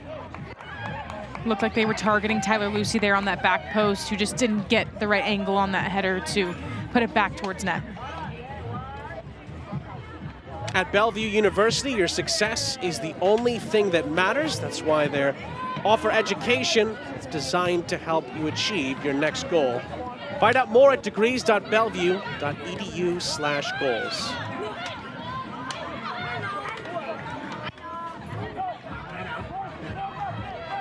Down the field, down the line. Yes! There we go. Oh, yeah.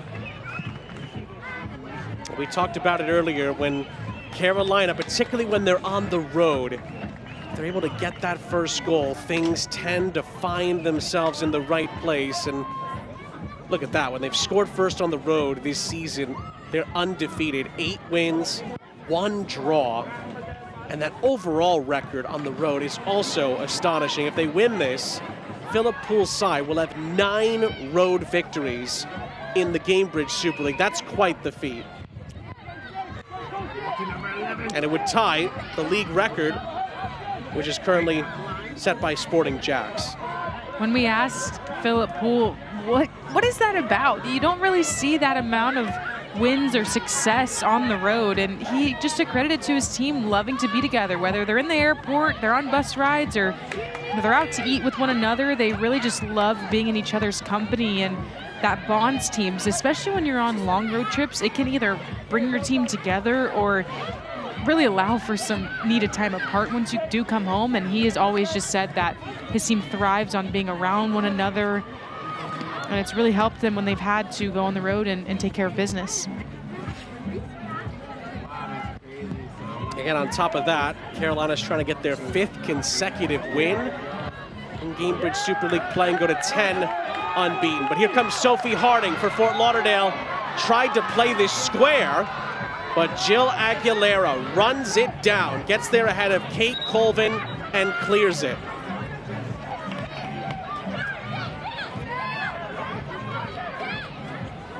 Gordon wants to put it back into play. Looks like there's a player for Carolina struggling a bit away from the action here. That's Addison Merrick.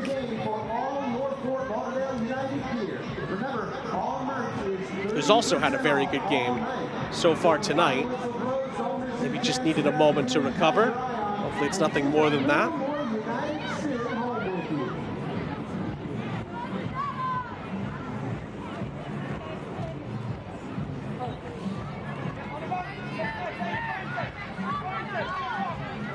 Fort Lauderdale want to get on with this here.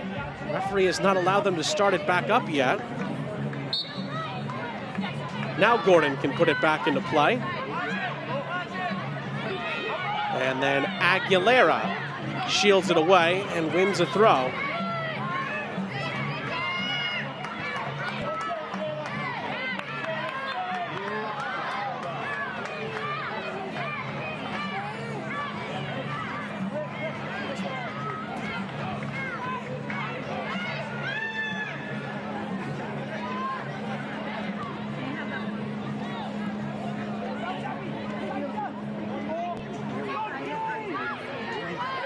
Oh, what a turn that is. Could open up here for Fort Lauderdale. It started by Van Treek. Could open up here for the shots. Oh, what a save. Sydney Martinez down to her left. Keeps Carolina in front. The ball back in is headed. Still work to do here for Carolina. They get it clear onto this near side after a wonderful save from Martinez. Locklear just gets it right through Carolina's legs, and when you need your goalkeeper to come up with a clutch save, it is right in this moment. Sid Martinez does it beautifully, and no reaction after. Very nonchalant by the goalkeeper for Carolina, who hasn't been called on much tonight. Referee's gonna bring this back for a Fort Lauderdale free kick after Van Treek went back to work. Now Carolina has a player down.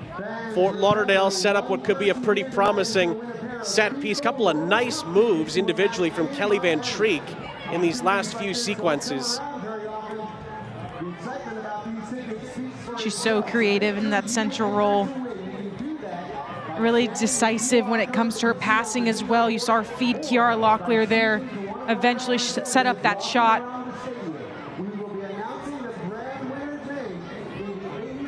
And they're going to look to use this free kick opportunity to put one away and even things up here. And this is the second time that Shea Groom has been down for Carolina in this half. Things getting a little bit chippy out there between both of these sides. And a Fort Lauderdale player has gone down to get stretched out just next to her. That's Abby Hugh, who's now back up.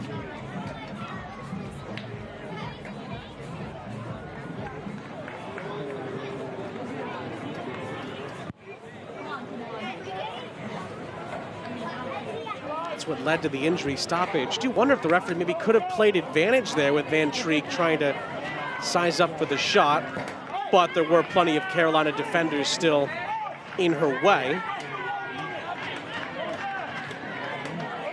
It's going to be lined up by Taylor Smith.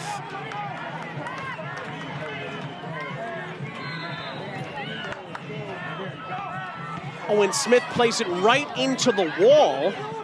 And then a spinning shot from Locklear is saved by Martinez, and Fort Lauderdale may want to rethink that set piece move next time.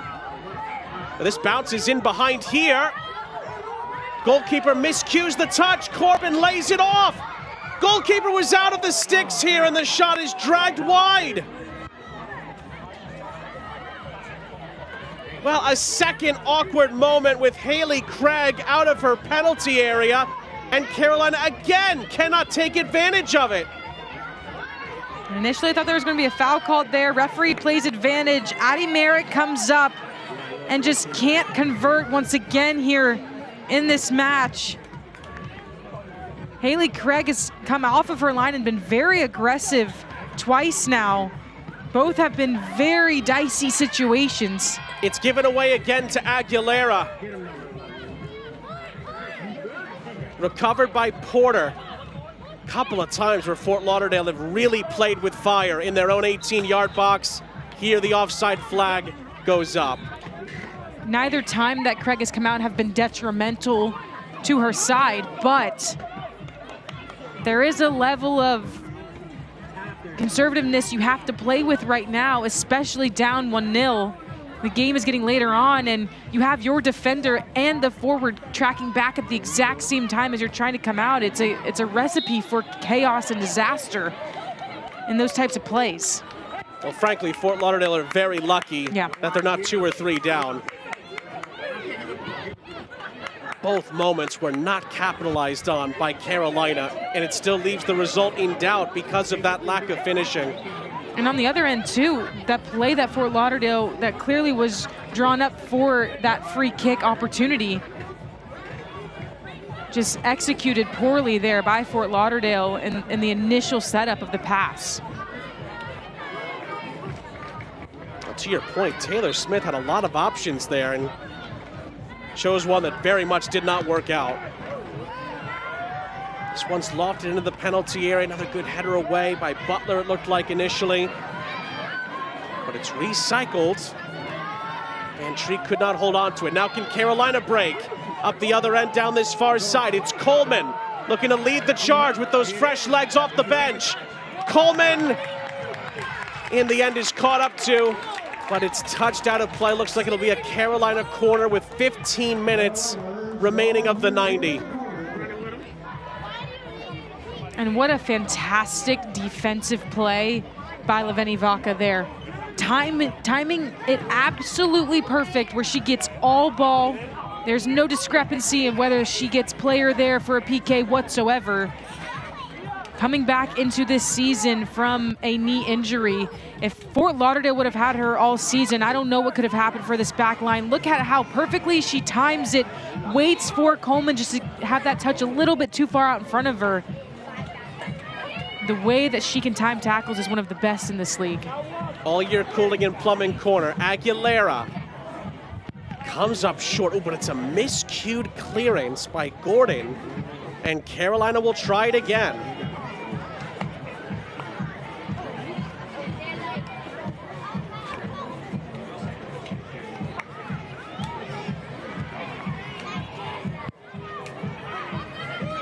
Take two for Aguilera and Carolina. Better ball in. It's scrambled out to the edge of the area. Oh, and the shot is deflected into the roof of the net. Well, it's another scrappy goal from Carolina. Corbin redirected it on frame. It takes a big ricochet. And Carolina have scored twice from corners tonight to take a 2-0 lead. This ball just falls perfectly to Mia Corbin, who's hanging out, ready for that cleanup ball. And then with a little help, it looks like Harding hit off of her with her reaction to that play. Puts Carolina up ahead 2 and gives Mia Corbin her 4th goal of the season. She takes the corner kicks from the right side and she finishes them on the left. You're spot on. Corbin got credited with the assist on the first goal. She gets credited with the goal on the second finish. Hasn't been pretty for Carolina whatsoever, but the scrappiness, the determination on set pieces have been a key difference maker tonight. And Carolina have a 2-0 cushion with 13 minutes left.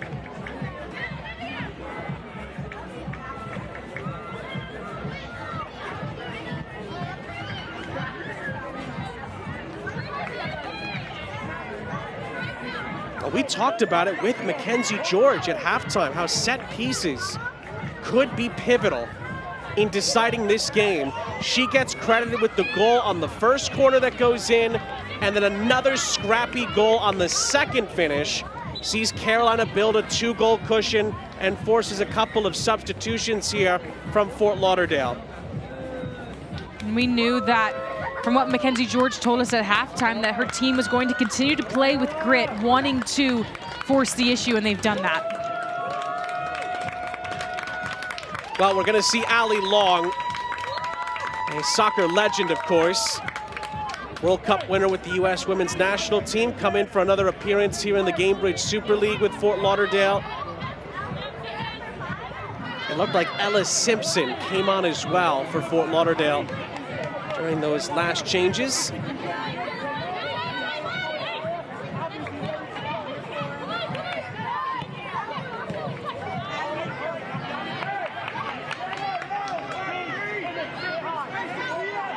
See there, Long came in for Smith on that first initial change.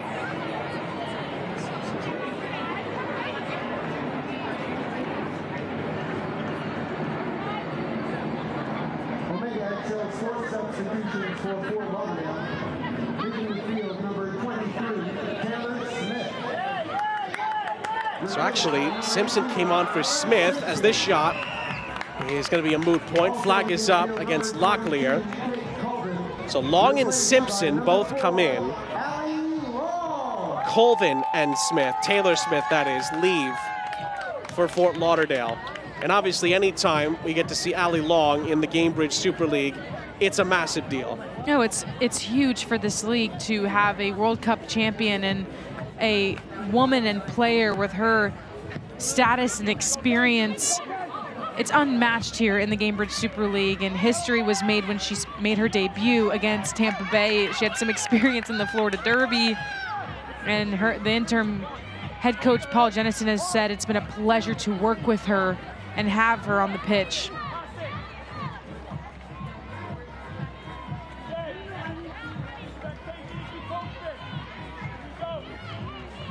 Well, tonight's game is presented by Hard Rock Bet, bringing the thrill of the game straight to your fingertips.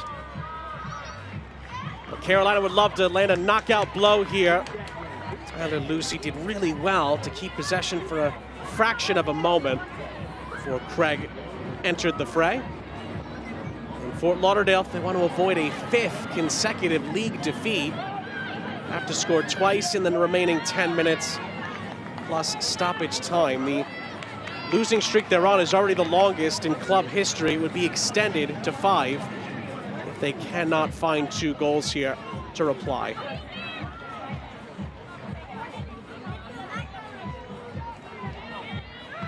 It's still a similar situation in Tampa. 2-0 to Dallas is still the score. If that holds, DC Power are eliminated from the playoff contention for that number 4 spot.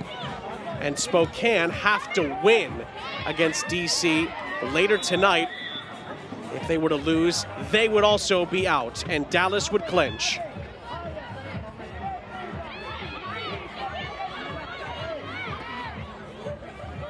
That game between Spokane and DC, we'll have it for you here on Peacock, 10:30 p.m. Eastern Standard Time to finish out today's action. Then we'll be back with you tomorrow afternoon, 2 p.m. on Mother's Day.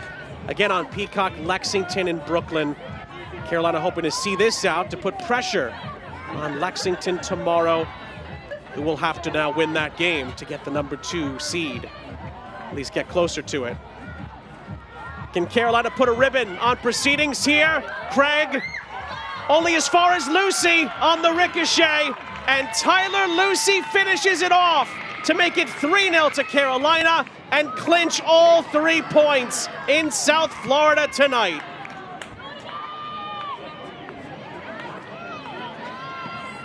Fort Lauderdale went to a 3 back here, so they're opening themselves up for a little bit more pressure. Tyler Lucy just floating off the back line, follows the play, gets a deflection off the Craig initial save, and not going to miss this one this time, putting that deflection away. The second time she's had an opportunity this match off of a deflection. Will put it away, no problem, and puts Carolina well ahead of Fort Lauderdale here. Her 3rd Gainbridge Super League goal of the season is Carolina's 3rd on the night, and surely seals all 3 points for Philip Poole's group.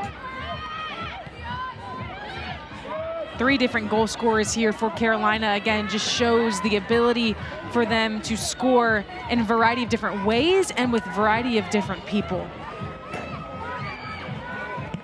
They're a force to be reckoned with when it comes down to this playoff push, because they create a lot of chances, 15 shots right now in this game. Less than half of that on target, but they will put their opportunities away.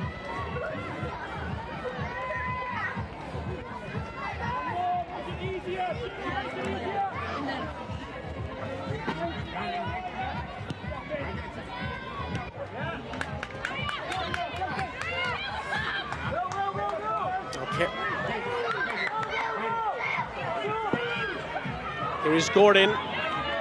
Gordon on the prowl, wins a corner for Fort Lauderdale on the near side.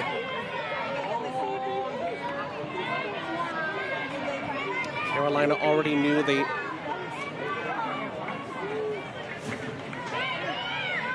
Had to win this game for that #2 seed and put pressure on Lexington, but of course they haven't beaten Fort Lauderdale this season. Would love to get that stat off their backs as well, and they're nearly there. Abby Hugh whips in the corner for Fort Lauderdale. It's comfortably headed away. And Butler, of all people, looks to lead the charge here for Carolina. Plays a wonderful ball onto this near side. Carolina are in here. Addison Merrick to put a cherry on top. But she hits it right at Haley Craig, who ricochets it out for a corner. There was nobody else back for Fort Lauderdale. The goalkeeper has to come up with the big stop. Fort Lauderdale just committing so many numbers forward. It was 1v1 here, Merrick versus Craig. And Merrick just misses that one. I saw a few smiles from her teammates after that one was deflected out. She's not happy about it because obviously wants a goal, but she's had so many opportunities in this game. Her teammates may be just thinking or saying, that's the defender in her, you know? Maybe it's not meant to be. That was said to me a lot. My shots would go way over the crossbar, but Merrick, a force to be reckoned with, especially in this Carolina team, in terms of her defensive ability and her ability to help create up top, regardless of whether it goes in or not. Well, from the corner, Carolina have had a lot of success tonight. It'll be nudged out. They'll do another corner again on the far side. Phillip Poole does want to make a couple of changes here. Well, Carolina Ascent, Ava Cook and Emily Moxley, we're told, are coming in here. Shea Groom and the aforementioned Addison Merrick are going to make way on these Omega XL Sport substitutions. That leaves both teams with just one change left. You feel for Addison Merrick. You can see the look on her face. Wanted to finish off the night with a goal. There'll be more opportunities, I'm sure, for that. Getting some love from her head coach and the rest of her coaching staff, always applauding her for her abilities. Well, Carolina have already scored twice from corners tonight. This one's punched by Craig, not definitively cleared. It's a miscued clearance on the back end. Touched out for a throw-in just in the nick of time, with Lucy trying to corral it for the Ascent.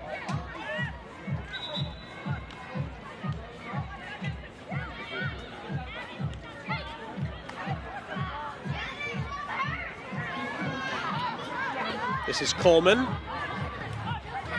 Lovely feed. Cook. Dribbling to the byline here where she doesn't have much room to work with. Tyler Lucy.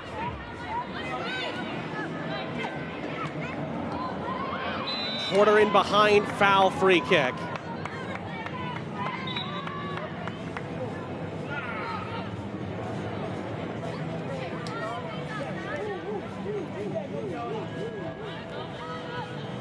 Carolina will make one more change here. Mia Corbin makes way. B. Hilton enters for Phillip Poole, another Omega XL Sport change. Carolina's last alteration, beg your pardon, of the night.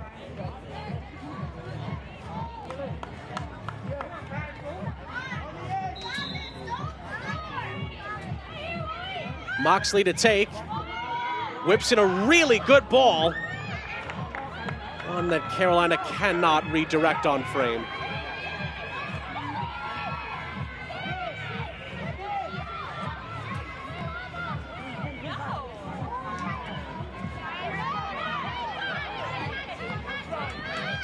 Sean May is National Asian American and Pacific Islander Heritage Month, something that is near and dear to two players' hearts for Fort Lauderdale United. Bella Hera, one of their goalkeepers, and Leveni Vaca, who is a center back we've seen. Bella Hera plays for Guam. She made her debut in 2023, and Leveni Vaca is Tongan. She actually was the first female pro soccer player to be Tongan, and she made her debut in 2018.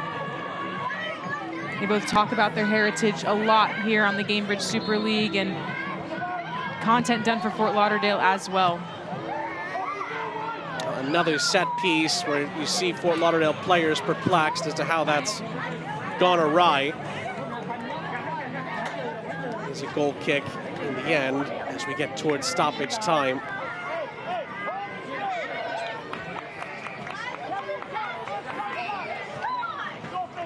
This is the penultimate game for both teams. Carolina's last match of the regular season is a big one. Sporting Jacks, who could have to win that game to clinch the Players' Shield. It'll be May 16th, 7 p.m. It'll be on Peacock. Lexington will have to hope that Sporting Jacks need a result from that game. There's no question about that. And depending on how tomorrow goes with Lexington and Brooklyn, that game versus Carolina and Sporting Jacks could have major implications for the Players' Shield.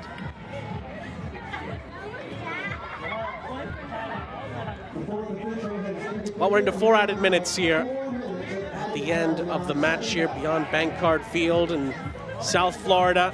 Sean St. Jacques, Jade Barquette. It has been Carolina's night in the Sunshine State. Looking to add on another one here. Lovely weaving run. Oh, and the shot wasn't far away. Nearly perfect execution on the edge of the area, but it flies wide of the frame. Once again, Audrey Coleman has just stepped onto this field and been a game changer. That ball just a little bit wide, but love the confidence and just the will to take that shot coming across her body there.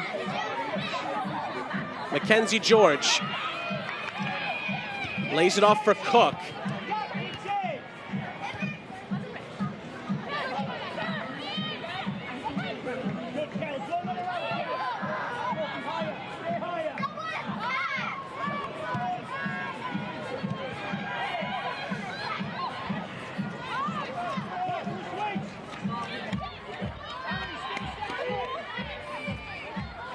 Aguilera. Mackenzie George. It's going to be double teamed. And it's, a goal kick. Carolina thought they were going to get a corner there. It goes Fort Lauderdale's way without much time remaining.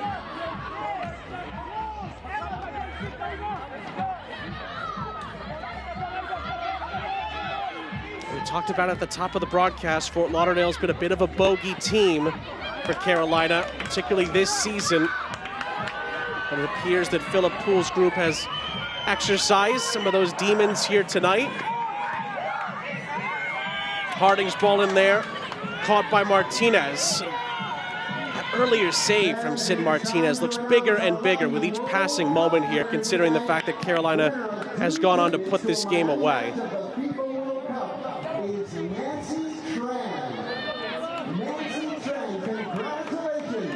Fort Lauderdale, it's going to be 5 consecutive defeats. They could still have a chance to play the spoiler role. They do play Dallas to finish up the regular season. That game could matter quite a bit, depending on how our next game goes later on tonight between Spokane and DC.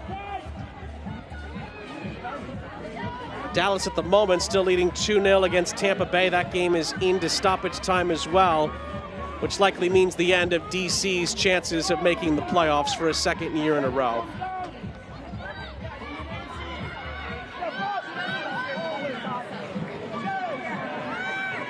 We'll see if they can maybe drag Spokane down with them later on tonight, or can Nicole Lukic's side take it to the final day? Still chaos, even if they do bring them down.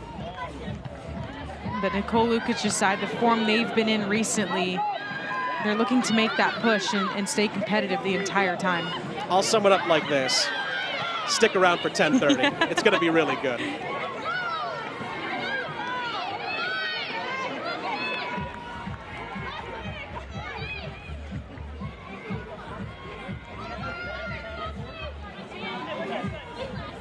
Now the throw-in for Fort Lauderdale, final seconds here. Fort Lauderdale definitely played their part in this game. It was 0-0 at halftime. That should be reiterated. But Carolina's set-piece prowess, Fort Lauderdale's inability to capitalize on set pieces, and then Carolina just being able to wane Fort Lauderdale's energy down more and more, sucking the life out of the hosts here, allow them to score that third goal, put a ribbon on proceedings here, and put pressure on Lexington for the number 2 seed in the Gainbridge Super League.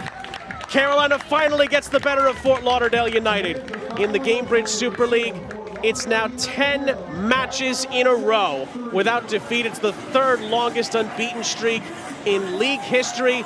Carolina, dare I say, are ascending at the right time in this Gainbridge Super League season. They put pressure on Lexington tomorrow, and they hand Fort Lauderdale a 5th consecutive defeat, Jade.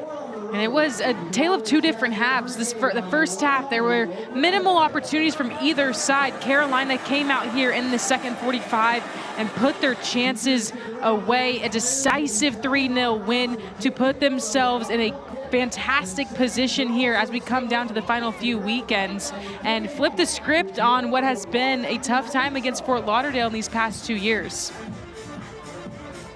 Let's take a look at tonight's Save of the Game presented by Omega XL Sport. Powerful protection when it matters most. Really nice stop here from Haley Craig. She also had a 1v1 save as well where she neglected a goal from going in for Carolina, but this one came in a critical moment before that second goal for Carolina.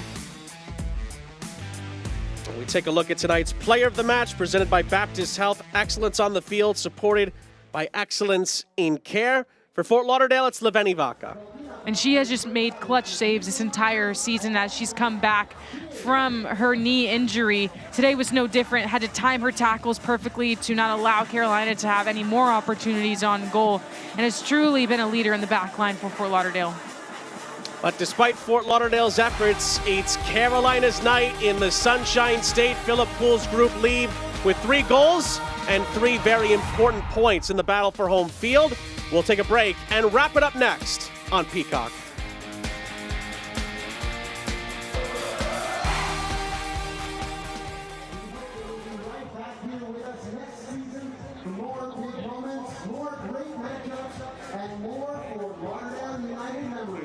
Thank you again for being such an important part of this club. Please travel home safely.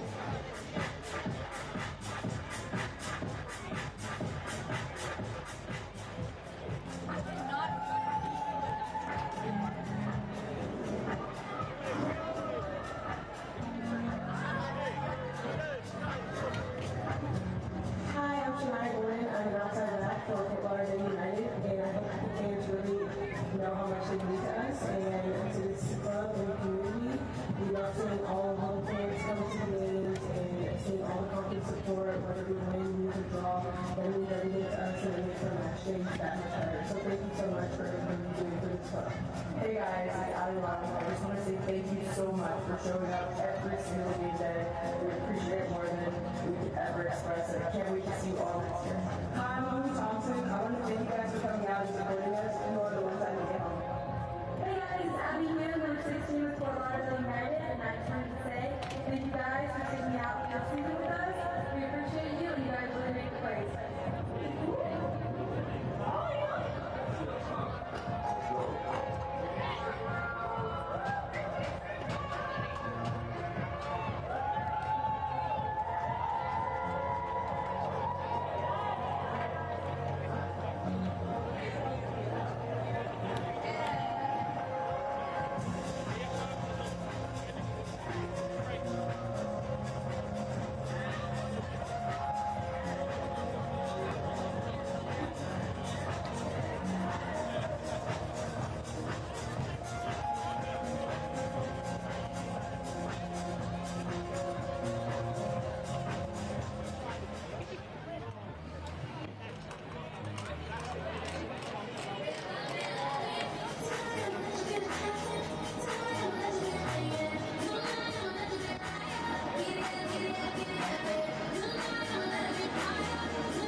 Welcome back, everybody. Sean St. Jacques, Jade Barquette, our entire crew. Final score in the Gainbridge Super League. Carolina wins it over Fort Lauderdale. by 3-0. And we're joined by one of the Carolina Ascent heroes, Mia Corbin. Mia, thanks so much for taking the time. Congratulations on the victory. How key was set-piece execution in the second half, leading you guys to a very important 3 points? You know, I would say for if you're watching us all spring, set pieces are really important to us. They're important to our game with how we like to attack and how we like to defend. We practice them all week, so it's just nice that we're continuing to get them on the pitch when it matters. Mia, you guys are now on a 10-run unbeaten streak. What has these last 10, 11 games been like for this team?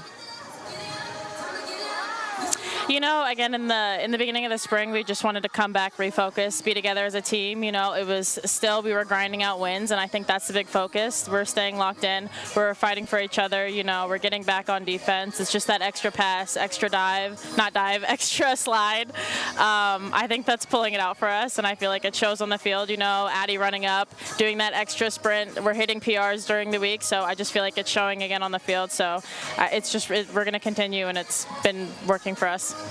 Hey, Mia, thanks so much for your time. We really appreciate it, and best of luck moving forward. Congrats on the win tonight. Thanks, guys. That's Mia Corbin from the victorious Carolina Ascent. We look at the full-time highlights from this one. They're brought to you by Omega XL Sport. Fuel your recovery, fuel your game. Set-piece execution leads Carolina early and often. Both players mentioned it to us, both at halftime with Mackenzie George, just now with Mia Corbin, how important set pieces are to their game, whether they're outside the box, their corner kicks. The execution of them is key to their game, and Mia Corbin puts one away for her side, sets up the first goal for Mackenzie George and company to execute that one as well. And it just shows why Carolina has been such a powerful team in the conversion category, scoring 33 goals, adding 3 more, 36 on the season. And then this one just to cap it all off with Tyler Lucy just coming up, winning that second ball, tucking it away to give Carolina the clear win tonight. Add it all up, it's a 3-0 Carolina Ascent victory. They finally beat Fort Lauderdale this season. Delta Airlines up-to-date standings. Carolina jumps into second place. That puts a lot of pressure on Lexington, who play Brooklyn tomorrow, 2 p.m. Eastern. We'll have the coverage for you on Peacock. Still waiting the full time, but it looks like Dallas are going to win against Tampa Bay. That eliminates DC. Things are going to shift constantly in this league. Carolina, with that win, puts a lot of pressure on Lexington to perform tomorrow against Brooklyn. And like you mentioned, that Dallas game coming to a close soon. We will have confirmation that that game is over in a little bit, but DC does look like their season might be over with their last game being played tonight. DC plays Spokane. We'll have that coverage for you at 10:30 p.m. Eastern Standard Time.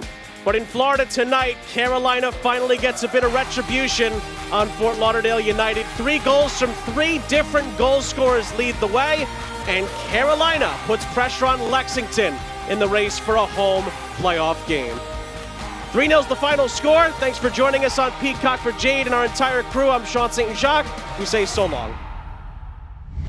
This copyrighted telecast of the United Soccer League cannot be retransmitted, rebroadcast, or reproduced without the express written consent of the United Soccer League.